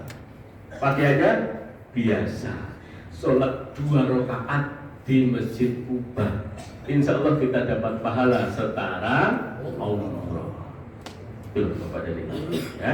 Jadi tidak perlu mengulang-ulang umroh, dapat pahala setara umroh. Itu Bapak dan Ibu sekalian. Ya. Ini keistimewaan Masjid Kuba. Jaraknya berapa? Kurang lebih 6 km dari Masjid Nabawi. Jadi kalau jalan ya kurang lebih 1 jam Bapak Ibu. Ya, 1 jam sampai 1,5 jam lah ya kalau jalannya santai. Tapi besok kita ziarahnya menggunakan bus. Nah, kalau 6 km jalan semua ya repot berarti Bapak ya. Nah, pakai bus ya. Kalau dulu Rasul kadang-kala pakai kendaraan, maksudnya unta, atau kadang-kala jalan kaki. Dua-duanya pernah dilakukan oleh Rasulullah Shallallahu Alaihi Wasallam. Ya, para sahabat mayoritas jalan kaki, nggak punya kendaraan. Oleh karena itu nggak bisa umroh. Kalau punya kendaraan ya umroh. Tapi karena dia nggak punya kendaraan, nggak punya bekal juga, nggak bisa umroh. Maka kemudian ngadu sama Nabi, Nabi memberi solusi. Nah, ini loh, Bapak ya. Jadi Nabi itu pikirannya bukan berhenti pada problem, tapi berhenti pada solusi. Jadi selalu ada solusi untuk siapapun, termasuk orang-orang yang tidak mampu untuk umroh. Gitu Bapak Ibu. Kalau kita di tanah air gimana Bapak dan Ibu? Ada yang lain. Engkaulah sholat jamaah subuh, beriktikaflah sampai matahari terbit. Kemudian sholatlah 2 rakaat. Dapat pahala setara umroh, bahkan haji, sebagian hadis Bapak Ibu sekalian. Ya. Nah, maka tidak ada halangan kalau sekedar ingin mendekatkan diri kepada Allah Subhanahu wa Ta'ala. Ya, caranya begitu Bapak. Ya, maka Islam ini begitu mudahnya Bapak dan Ibu sekalian. Ya. Nah, Masjid Kuba ini Bapak Ibu, masjid yang dibangun di atas ketakwaan. Maka masjid yang dibangun di atas ketakwaan itu utama untuk sholat Bapak dan Ibu. Tapi masjid yang dibangun bukan atas ketakwaan, maka tidak utama untuk sholat. Maka nanti kalau kita di tanah air membangun masjid harus dengan basic ketakwaan Bapak dan Ibu. Tidak boleh hanya untuk persaingan, tidak boleh hanya untuk pameran, tapi dalam rangka untuk mengajak masyarakat mendekatkan diri kepada Allah Subhanahu wa Ta'ala. Maka kalau di sampingnya sudah ada masjid gede, ya jangan dekat-dekat banget kita bangun masjid berikutnya, karena nanti menjadi persaingan lagi Bapak dan Ibu sekalian. Ya, nah lihat masjid-masjid di sini Bapak Ibu, jalannya agak jauh-jauh dan penuh semua kan Bapak Ibu, penuh semua. Dan bentuknya lihat sederhana-sederhana, hampir tidak ada ornamen-ornamen. Itu nggak Bapak ya? Yang ada ornamen itu hanya dua masjid itu saja, Masjid Nabawi dan Masjid Al-Haram di Mekah. Di masjid-masjid yang lain Bapak sederhana betul. Ya hampir nggak ada ornamen-ornamen. Kenapa? Supaya orang itu fokus mengibadah, bukan memperhatikan ornamennya. Ya. Yang kedua yang murah ya Bapak. Quran surat At-Taubah ayat 108 itu bercerita tentang Masjid Quba. La takum fihi abadan. La masjidun ussisa 'ala taqwa min awwali yaumin haqqu an takuma fihi rijalun yuhibbuna ayyatatahharu wallahu yuhibbul mutatahhirin. Wallahu yuhibbul mutatahhirin. Al-mutatahhirin. Diulang-ulang ya. Janganlah kamu bersembahyang di dalam masjid itu selama-lamanya. Sesungguhnya masjid yang didirikan di atas takwa, yaitu Masjid Quba, sejak hari pertama adalah lebih patut kamu sholat di dalamnya.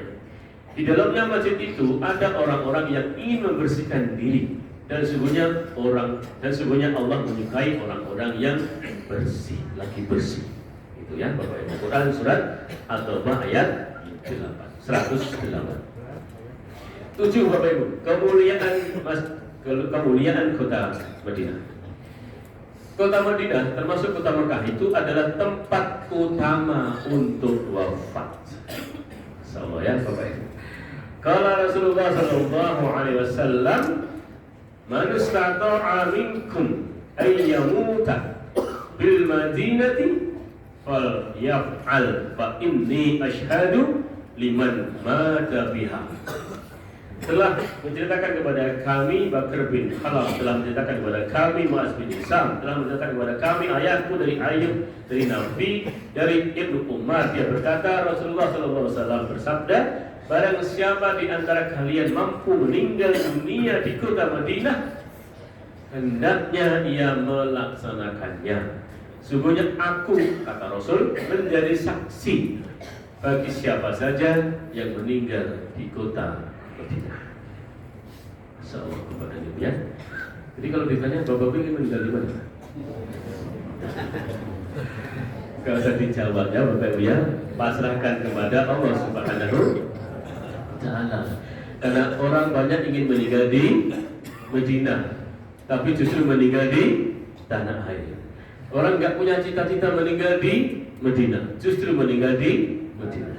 Orang nggak punya cita-cita meninggal di Mekah, tapi justru meninggal di Mekah. Orang ingin cita-cita meninggal di Mekah, tapi nggak kunjung meninggal di Mekah, walaupun sakit-sakitan sampai tanah air selang 1 hari meninggal. Hanya Allah yang tahu, Bapak ya, kapan dan di mana kita akan meninggal. Dan insya Allah kalau Allah mentakdirkan untuk kita adalah sudah takdir terbaik untuk kita. Itu ya, karena kebaikan orang akan ditentukan oleh Allah dan Rasulnya itu masing-masing sesuai dengan kebiasaannya Bapak dan Ibu. Ya, kullu 'abdin yub'atsu kullu 'abdin ala ma mata alaihi. Setiap hamba akan dibangkitkan di hari kiamat tergantung kondisi ketika meninggalnya. Dan ayamutu ala masa ayamutu kul 'abdin ala ma'asa. Setiap orang akan dimatikan tergantung kebiasaannya menjalani hidup. Yub'atsu ala dzalik, dan akan dibangkitkan seperti kondisinya. Itu Bapak Ibu ya. Jadi kalau di Inggris manusia akan dimatikan sesuai dengan kebiasaannya. Kalau kebiasaannya baik, akan dimatikan dalam kondisi baik. Kalau kebiasaannya buruk, dimatikan dalam kondisi buruk. Nanti kalau dimatikan dalam kondisi baik, dibangkitkan juga dalam kondisi baik. Kalau dimatikan dalam kondisi buruk, dibangkitkan dalam kondisi buruk. Itulah hadis Nabi Muhammad Sallallahu Alaihi Wasallam. Tempat mulia untuk wafat. Kenapa tempat mulia untuk wafat? 1, bebas dari fitnah Dajjal.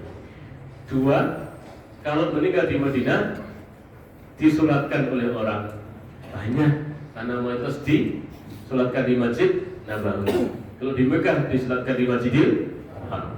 Alhamdulillah 2 sahabat di kloter 51 ini, 3 termasuk yang kloter 48 yang ada kloter lain juga meninggal.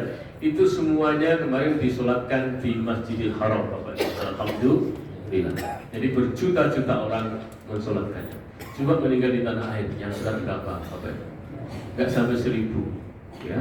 Yang ketiga dimakamkan di makam kaum muslimin. Kalau di Madinah di makam Baqi bersama dengan para syuhada Uhud, bersama saudara-saudara kaum muslimin, bersama keluarga Nabi Muhammad SAW, bersama Utsman bin Affan.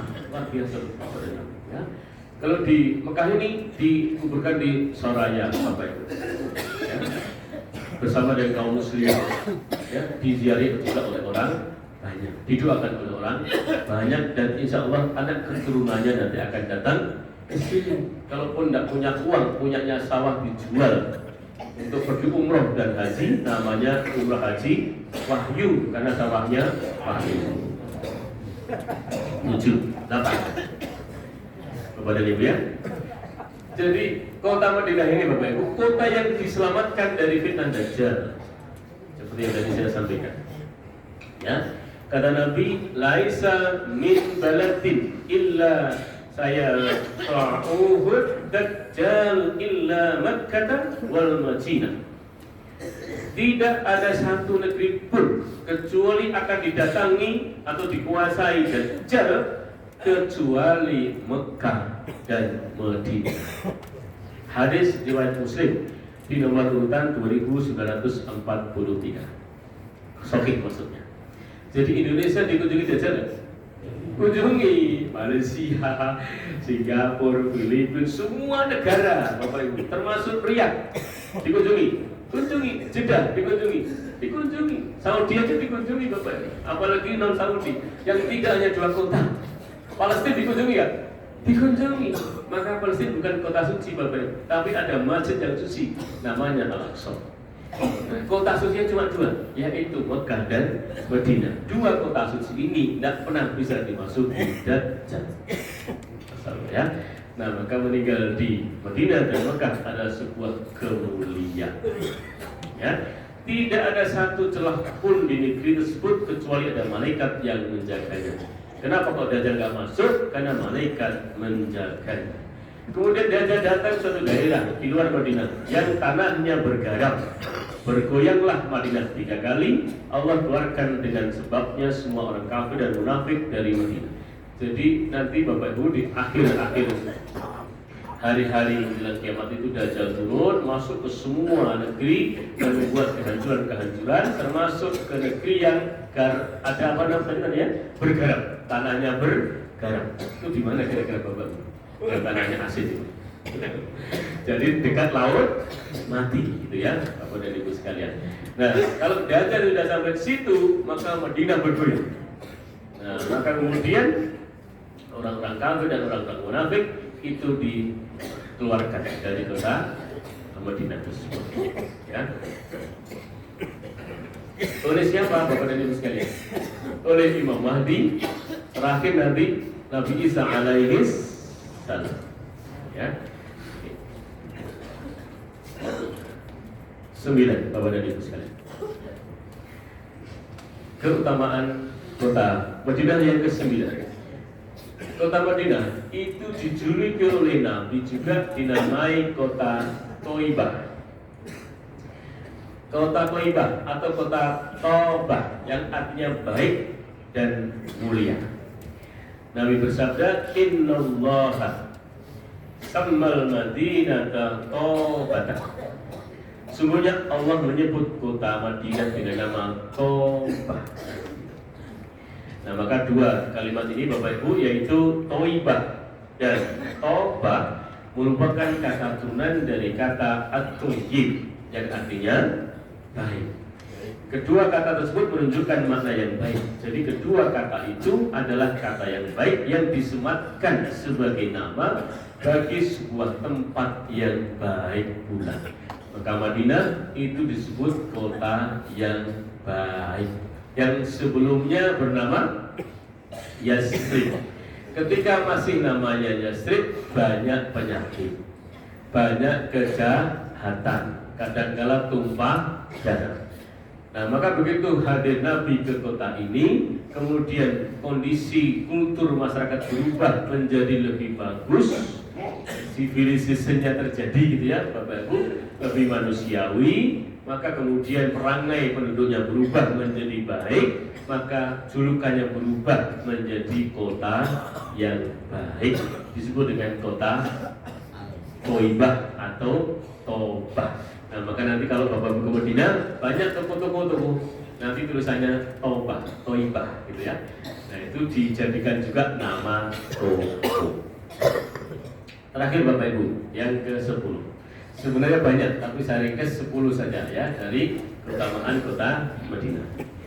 Kota Madinah ini Bapak Ibu didoakan keberkahannya oleh Nabi Muhammad SAW.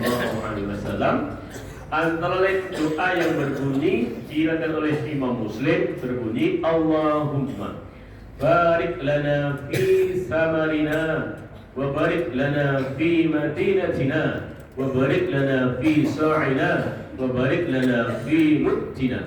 Artinya, ya Allah, berilah kepada kami keberkahan pada buah-buahan kami, kota Madinah kami, limpahkanlah keberkahan untuk kami pada setiap sok dan mut yang kami dapatkan. Artinya bahwa Nabi itu mohon pada Allah supaya Madinah itu dibuat subur, lahan pertaniannya subur, orang nanam tumbuhnya subur, buahnya lebat, buahnya banyak, ditaker itu mentes, itu maksudnya. Wah, luar biasa kan?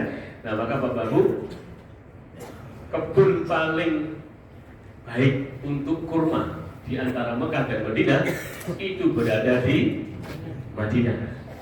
Dan ada satu jenis kurma yang dulu ditanam buahnya oleh Rasul hingga sekarang terkenal karena dipelihara, dikembangbiakan, namanya kurma al-Jawar. Itulah disebut dengan kurma Nabi. Bentuknya hitam agak putih, dia tidak begitu manis Bapak Ibu, tapi lunak. Ya. Nah, ini kandungan gulanya paling rendah, dikonsumsi untuk orang yang diabetes pun tidak apa-apa, yang penting nggak banyak-banyak. Kan gitu kan Bapak Ibu? Nah, ini namanya kurma Nabi atau kurma al-Jawar, gitu ya. Dan nanti Bapak Ibu berkunjung ke Masjid Nabawi, di halaman Masjid Nabawi yang luas itu, dulu salah satunya adalah kebun kurma. Namanya adalah kebun kurma milik Abu Thalhah Al-Ansari. Beliau ini sebelumnya musyrik Bapak Ibu, belum menjadi musyrik. Dia menyenangi, menyukai seorang janda muslim. Maka janda muslim itu punya bargain yang cukup tinggi. Ya. Nah, ini adalah seorang janda muslim cantik Bapak dan Ibu sekalian. Ini diminati oleh Abu Thalhah Al-Ansari. Si janda muslim bilang, aku mau kau nikahi, tapi syaratnya kau menjadi muslim. Cuma itu Bapak Ibu. Nah, maka kemudian Abu Thalhah Al-Ansari menjadi muslim, bersyahadat di depan Nabi dan menikah dengan janda yang cantik ini. Begitu masuk Islam Bapak dan Ibu sekalian, Nabi berkata, "Lan tanalul birra hatta tunfiqu mimma tuhibbun." Tidaklah orang bertakwa kepada Allah Subhanahu wa taala sampai mau menginfakkan sebagian dari hartanya yang paling dicintainya. Itu kata Nabi. Quran ya Bapak dan Ibu ya. Ya. Nah, maka kemudian Abu Thalhah ini berkata kepada Nabi, ya sudah Nabi, aku ingin menjadi orang pertama yang mengamalkan wahyu yang baru saja kau bacakan ini. Aku ingin menyumbangkan harta yang paling ku cintai. Apa? Yaitu kebun kurma yang berada di depan masjid ini. Silahkan dipakai untuk kaum muslimin. Oh, masya Allah Bapak dan Ibu ya. Nah, maka orang-orang dulu tuh kalau wakaf sedekah itu nggak main-main Bapak Ibu. Tidak hanya 100.000, 1 juta ya, tapi satu kebun kurma. Contohnya adalah Abu Thalhah Al-Ansari mewakafkan kebun kurma yang paling bagus yang dia miliki untuk kaum muslimin. Hasilnya dipakai untuk menggerakkan ekonomi kaum muslimin, maksudnya Bapak Ibu. Dan kemudian pada saat berkembang terus, berganti kekuasaan sampai perluasan Masjid Nabawi, maka kebun kurma itu juga dipakai untuk memperluas Masjid Nabawi yang sekarang. Maka nanti kalau Bapak Ibu masuk di Masjid Nabawi, ya bagian agak belakang, ya sekarang ini menjadi tempatnya untuk sholat wanita. Nah itu dulu adalah bekasnya kebun kurma terbaik milik Abdul Jalal Al-Ansori yang diwakafkan untuk kaum muslimin sebagai bukti orang pertama yang mewujudkan wahyu yang baru saja dibacakan oleh Nabi kita Muhammad sallallahu alaihi wasallam yang berbunyi lan tanalul birra hatta tunfiquna mimma tuhibbun. Tidaklah orang itu bertakwa kepada Allah Subhanahu wa taala sampai mau menginfakkan sebagian dari hartanya yang paling dicintai. Demikian Bapak dan Ibu, pengajian pagi ini sudah 10.17. Biasanya kita selesai pukul 10.30. Nanti ini materinya saya bagi kepada Bapak Ibu semuanya. Silahkan kalau ada yang mau ditanya sebelum saya akhiri dengan doa. Kalau tidak ada, kita akhiri dengan doa. Ada Bapak Ibu? Cukup jelas? Oh ya, silahkan Bapak.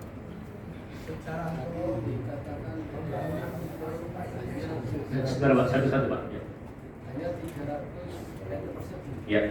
Dan kita diberikan waktu untuk satu kloter masuk dalam apakah nanti bisa untuk sholat. Luasnya kurang lebih luasnya 300 meter persegi. Yang memang nggak luas, karena hanya antara mimbarnya Nabi, mimbar yang biasa dipakai untuk pidato Nabi, ya ada 3 saf naik gitu ya Bapak Ibu. Kemudian dengan kamar Aisyah dulu, sekarang makam Nabi. Ya. Nah, memang nggak luas, hanya 300 meter persegi dan itu saja dibagi 2, depan dan belakang. Belakang untuk wanita, depan untuk pria. Maka antriannya sendiri-sendiri. Ya. Oleh karena itu supaya tertib dibuat tiket tadi namanya tasrih. 1 orang kebagian kurang lebih 10 menit. Gitu. Ya, kalau 300 meter persegi itu untuk sholat kira-kira berapa orang Bapak Ibu? 300 orang. Ya, jadi sekalian masuk 300 orang. Nah, maka antriannya nanti panjang Bapak Ibu ya. Jadi tidak usah simulan dengan antrian. Ya, nggak apa-apa. Karena nanti tracer kita itu sudah ada tanggalnya, sudah ada jamnya Bapak Ibu. Nah, jadi kalau kita tertib dengan jadwal yang ada di tiket itu, insya Allah kita tetap akan dapat masuk walaupun antriannya panjang. Gitu ya. Dan 10 menit cukup nggak untuk sholat 2 rakaat? Cukup. Sak panjang-panjangnya kita sholat 2 rakaat itu ya 3-4 menit. Betul nggak Bapak Ibu? Nah, yang 6 menit untuk berdoa secukupnya. Gitu. Nah, mau nggak mau nanti kita diusir Bapak Ibu setelah 10 menit. Gitu. Karena harus bergantian dengan jamaah yang lainnya. Gitu Bapak. Oke, jelas ya? Oke. Bolehkah mengulang-ulang? Secara peraturan tidak bisa. Nek iso berarti pinter tenan sing ngakali. Gitu ya Bapak Ibu ya. Nah, gitu. Jadi prinsipnya kita hanya punya kesempatan keruntut 1 kali karena sudah dibuat tiket secara teratur. Dan insya Allah pasti bisa masuk ya Bapak Ibu, asalkan kita antri dengan tertib. Ya, ada lagi tadi? Ya. Payung. Ya, apa Pak pertanyaannya? Oh ya, payung. Oke. Ya, jadi payung Bapak Ibu, payung Madinah itu berada di pelataran Masjid Nabawi dan digerakkan secara elektrik. Ya, itu ada sensor solar cell, ada sensor matahari. Ya, begitu pagi maka sensor akan memberitahu supaya payungnya buka. Begitu sore matahari tenggelam, sensor memberitahu supaya payungnya minggu. Nah, maka kalau mau tahu gerakan otomatis payung secara serentak ini di waktu batas subuh dan di waktu maghrib. Ini payung ya. Ini nggak ada hubungannya dengan ibadah ya Bapak ya. Hubungannya dengan apa? Dengan teknologi payung megar minggu. Wah, oke. Ya, apalagi silakan. Ya Pak. Sambil saya set. Tanya Pak. Nanti Pak, gimana?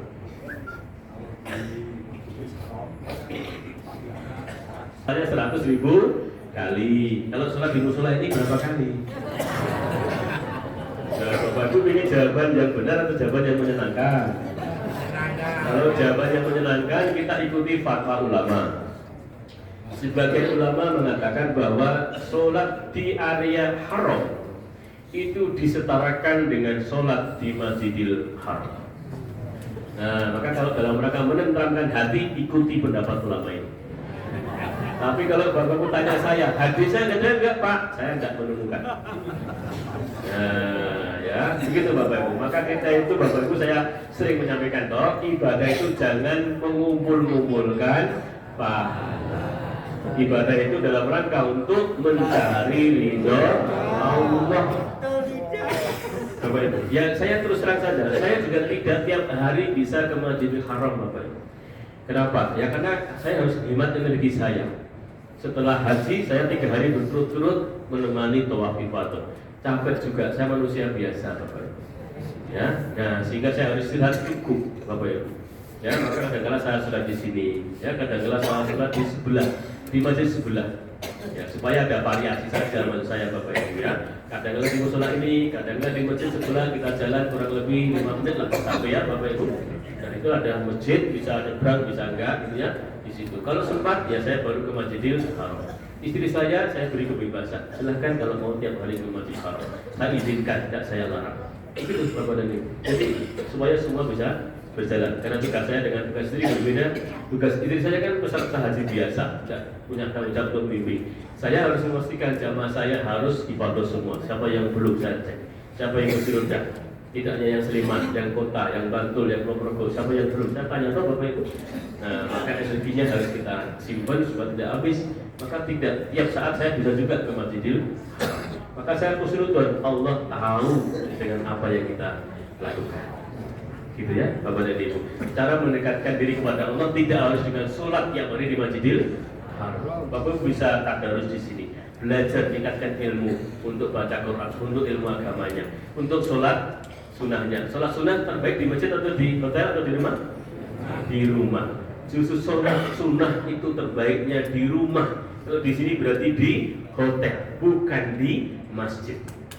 Bukan Bapak Ibu? Dalam rangka untuk mendekatkan diri kepada Allah Subhanahu wa Ta'ala. Justru saya khawatir kalau yang tiap hari ke Masjidil Haram gak kuat untuk menatah hati, menjadi sombong, menjadi riak. Wah, aku tidak biro yang Masjidil Haram. Kuipin biro. Khawatir saya menatah Bapak Ibu ya. Nah, maka hati-hati, jangan berhitung-hitung Pak. Ya. Pastikan niatnya lurus dalam rangka mencari ridho Allah Subhanahu wa Ta'ala. Jangan sampai ibu-ibu tanpa minta izin suami pergi sendiri ke Masjidil Haram. Ya, minta izin suami. Suaminya merelakan atau tidak. Kalau tidak, ibu sudah susah payah sampai ke Masjidil Haram. Pahalanya dihapus oleh Allah karena suami tidak ridho pada ibu. Ibu itu cari surganya mudah sekali. Taat pada suami selesai surga. Kita ibu, ini juga sih juga ini ku masalahnya.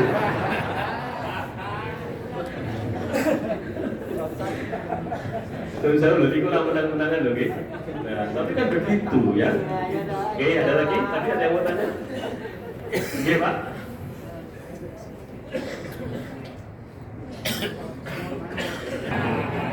Satu selalu menawarkan 2 ini.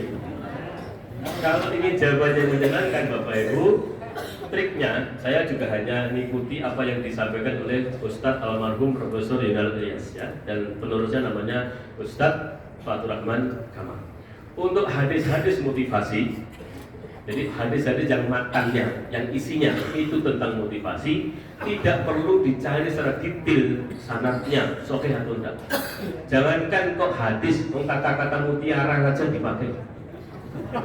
Ya enggak Bapak Ibu? Ya, maka kalau niat Bapak Ibu dalam rangka untuk meningkatkan semangat untuk selalu berjamaah sholat di Masjid Nabawi, maka silahkan dilakukan. Tidak usah ngitung ini genap 40 atau enggak. Gitu ya. Nah, tapi semangatlah karena itu hadis untuk menyemangati seluruh kaum muslimin supaya mau berjamaah di Masjid Nabawi. Tapi kalau dicari hadisnya, Bapak Ibu dicek hadisnya, nanti telusur ketemu dhaif sifatnya. Ya, dengan berbagai riwayat yang dijelaskan oleh para ulama ahli hadis. Saya bukan ahli hadis, jadi saya hanya baca kesimpulannya. Bapak Ibu ya, ada di HPT, Himpunan Putusan Tarjih. Ya, nah oleh karena itu kalau di kalangan Aisyah tidak diutamakan ngejar arba'in, tapi mengejar satu kekhusyuan dalam sholatnya, yang kedua konsistensi dalam sholatnya, yang ketiga tetap jaga kesehatan, apalagi masih gelombang 1. Nah kalau gelombang 2 kan tinggal pulang ke Bapak Ibu. Nah monggo saja nanti kalau mau ngejar hingga 40 kali sholat 5 waktu di Masjid Nabawi. Yang sahih hadisnya yang tadi saya baca, ya, salatu fi masjidil hada afdalu min alfi salatun fi masiwahu ilal masjidil haram. Ini sahih karena diriwayatkan oleh Imam Muslim, Imam Al-Bukhari. Gitu ya. Salat di masjidku ini kebaikannya, pahalanya 1000 kali dibanding dengan salat di masjid lain kecuali Masjidil Haram. Gitu. Tapi hadis yang mengatakan bahwa siapa yang sholat 40 kali di masjidku ini maka terbebas dari api neraka, bla bla bla bla bla. Nah, menurut HPT hadisnya dhaif. Nah, tapi lagi menurut almarhum Profesor Kiai Haji Yunahar Ilyas, kalau Bapak Ibu dalam rangka untuk memotivasi diri, tidak perlu menelusuri status hadisnya, mau dhaif atau sahih. Ambil isinya. Apa isinya? Isinya adalah memotivasi kita supaya kita sregep tindak Masjid Nabawi, sholat 5 waktu berjamaah. Itu poinnya Bapak dan Ibu. Nah, sehingga saya pun kesimpulannya Bapak Ibu setuju kalau ada program paket sholat arba'in. Walaupun saya tahu hadisnya dhaif, tidak perlu diperdebatkan. Kenapa? Karena sama-sama kita ingin memotivasi jamaah kita dari Indonesia, masih perlu dimotivasi untuk sregep ke masjid berjamaah. Itu loh Bapak Ibu. Betul kan? Betul. Maka saya sepakat dengan para pembimbing, kloter sepakat ada program arba'in. Dan Bapak Ibu nanti ketua-ketua regu di pagi diminta untuk ngabsen siapa yang arba'innya genep, mana yang enggak. Setuju saya. Setuju Pak. Kenapa? Karena kita harus didik, kita harus edukasi. Ini di tanah suci aja nggak sregep, apalagi di tanah lain. Gitu kan Bapak Ibu? Ya, makanya program pemerintah itu saya setuju. Jadi ada nanti tes ya Bapak ya, cek untuk sholat arba'in. Ya, regu jumlahnya berapa? 11. Namanya siapa? Cek. Apakah 40 atau 39 atau 30 gitu ya? Nah, itu ada checklistnya nanti Bapak Ibu sekalian. Dan saya sebagai karom, saya juga nanti rekap. Oh, regu 1, regu 2, saya regu 21, 22, 23, 24. Apakah lengkap artinya atau enggak? Setuju saya. Kenapa? Untuk mengedukasi supaya jamaah kita sregep jamaah di masjid. Nah, kalau di Masjid Nabawi saja tidak bisa 5 kali padahal lokasinya dekat, ya Bapak Ibu ya. Jadi Bapak Ibu nanti azan, kemudian Bapak baru berangkat dari hotel, itu nggak terlambat. Kalau di sini kan terlambat. Di sini kalau 1 jam harus sudah berangkat, kan pakai bus. Nah nanti di sana Bapak Ibu insya Allah hotel kita dekat. Dan nanti untuk Aisyah sendiri ini nggak mungkin jadi satu hotel, karena hotelnya kecil-kecil seperti di sini.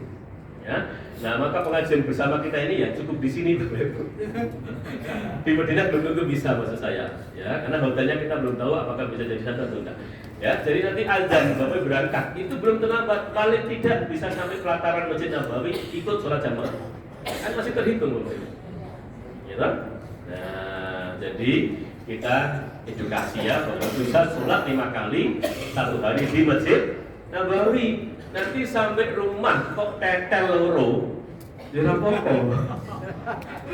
Ya, di Masjid Nabawi kita biasa 8 hari 5 kali terus gitu. Nanti sampai Sleman, sampai Bantul, sampai Pulau Progo, sampai Gunung Kidul, sampai kota. Sedina mencari pentelu, ya apa-apa gitu. Tetel loro itu berarti lumayan. Tahun kedua tetel apa? Kali Hari suci. Nah maka Bapak Ibu, kenapa saya ngadakan infak itu? Saya tuh ingin paling tidak setahun sekali kita tuh kumpul gitu loh Bapak Ibu ya. Jamaah Haji Aisyah se-DIY kumpul. Pengajian paling tidak tuh ngaroke supaya hajinya tetap terpelihara, kemakrurannya dijadikan dengan semangat untuk sholat berjamaah. Itu Bapak Ibu ya. Jadi kesimpulannya nanti Bapak Ibu ketika di Madinah tetap ngebanke sholat arba'in, nggak usah debat, hadisnya itu oke. Bukan waktunya untuk berdebat Bapak Ibu ya. Nah, tapi waktunya untuk beribadah gitu ya. Nah, kemudian yang kedua nanti ada ziarah Bapak Ibu di sekitar Masjid Nabawi, nanti saya pandu ya sesuai dengan waktunya masing-masing. Nanti kita ziarahi, ada makam Nabi, ada Raudhah, ada makam Baqi, ada bekas rumahnya Abu Bakar Siddiq, bekas rumah Abu Bakar Siddiq, Umar bin Khattab, Utsman bin Affan, Ali bin Abi Thalib, Dar As-Saqifah, dulu tempat rembukan ketika harus mencari pemimpin mengganti Nabi. Ada apa namanya pintu masuk Nabi ketika masuk Madinah namanya apa? Saniatul Wada. Tahu lagunya tuh Bapak? Jualannya itu. Oh, enggak hafal. Pronunciasinya enggak hafal ya. Bahasa ya, ya enggak apa-apa. Ada Saniatul Wada ya, kemudian apa namanya tempat-tempat berziarah lainnya di sekitar Masjid Nabawi. Paketnya pemerintah nanti ada ziarah kota Madinah. Yang utama mengunjungi Kuba, yang kedua mengunjungi Uhud, Bapak Ibu. Dua itu yang pokok. Yang lainnya menyesuaikan kondisi dan situasi. Begitu Bapak Ibu, sudah pukul 10.34. Kita akhiri dengan doa bersama, kita awali dengan istighfar. Astaghfirullahaladzim alladzi la ilaha illa huwal hayyul qayyum. A'udzubillahi minasyaitonir rajim. Bismillahirrahmanirrahim. Alhamdulillahirabbil alamin. Wassalatu wassalamu ala asyrofil anbiya'i wal mursalin wa ala alihi wa sahbihi ajma'in. وارض عنا معهم برحمتك يا ارحم الراحمين. اللهم اغفر للمسلمين والمسلمات والمؤمنين والمؤمنات الاحياء منهم والاموات انك سميع قريب مجيب الدعوات يا قاضي الحاجات. ربنا ظلمنا انفسنا وان لم تغفر لنا وترحمنا لنكونن من الخاسرين. ربنا لا تزغ قلوبنا بعد إذ هديتنا وهب لنا من لدنك رحمة إنك أنت الوهاب. Khususan ila Bapak Nadir, Allahumma ghfir lahu warhamhu wa'fihi wa'fu wa akrim nuzulahu wa wasi' madkhalahu wa silhu bil ma'i wa sajil wal farq wa naqihi min al khataya kama yunqqa al abyad min al jannah wa qilhu dar khairan li darihi wa zawjan khairan li zawjihi wa ahlan khairan min alihi wa dhirhu bil jannah wa hifdhu min azab al qabri wa min adab an-nar. Allahumma la tahrimna ajrahu wa la taftina fadlahu wa qilana wa lahu birahmatika ya arhamar rahimin. Rabbana hab lana min azwajina wa dhurriyyatina qurrata a'yun waj'alna lil muttaqina imama. Rabbi hab li minas salihin. Rabbi ij'alni muqimas shalah wa min dhurriyyati rabbana wa taqabbal du'a. Rabbana ighfir li wa liwalidayya wa lil mu'minina yawma yaqumul hisab. Khususan ila Bapak Farji, Allahumma ighfir lahu warhamhu wa'fihi wa'fu wa akrim nuzulahu wa wasi' madkhalahu waghsilhu bil ma'i wa sajil wal barq wa naqihi min al khataaya kama yunqqa as-sabul abyad min ad-danas wa abdilhu daran khairan min darihi wa zawjan khairan min zawjihi wa ahlan khairan min alihi wa adkhilhu bil jannah wa 'afhu min adzabil qabri wa min adzabil nar. Allahumma أذهب البأس ربنا اسقي شفاء الدهر أنت الشافي لا شفاء إلا شفاءك شفاء لا يغادر سقما. اللهم اجعله حجا مبرورا وسعيا مشكورا وذنبا مغفورا وأملا صالحا مقبولا وتجارة تدور. ربنا آتنا في الدنيا حسنة وفي الآخرة حسنة وقنا عذاب النار. سبحان ربك رب العزة عما يصفون والسلام على المرسلين walhamdulillahi rabbil alamin. Ya untuk yang tur Bapak Ibu nanti kita umumkan di grup saja ya. Jadi turnya itu kemungkinan satu bisa ke Taif, biayanya 85 rial, atau ke Jeddah biayanya 70 rial. Ini koordinasikan oleh anak-anak PCIM. Ya. Nanti yang berminat bisa ngelis saja, dipandu oleh ketua rombongan masing-masing, nanti dikumpulkan, baru kita koordinasikan untuk di acarakan. gitu ya Bapak Ibu. Tapi kemungkinannya tinggal hari Sabtu, hari Minggu atau hari Senin. Ya, jadi di antara tiga ini tidak usah banyak-banyak wisatanya, satu aja pilih antara Taif atau Jeddah. Nah, kan tinggal dua itu Bapak Ibu. Atau yang masih penasaran dengan Gua Hira, boleh. Yang sehat-sehat mau naik ke Gua Hira, boleh dilis. Nanti saya bisa temani naik, ya, ritual. Nah, Pak Tilas, bagaimana beratnya naik ke Gunung Nur itu? Ya. Nah, silakan Bapak ya, nanti bisa dilis rombongan dulu atau per regu komunikasi dengan saya. Terima kasih, kita akhiri dengan hamdalah. Alhamdulillah. Assalamualaikum warahmatullahi wabarakatuh.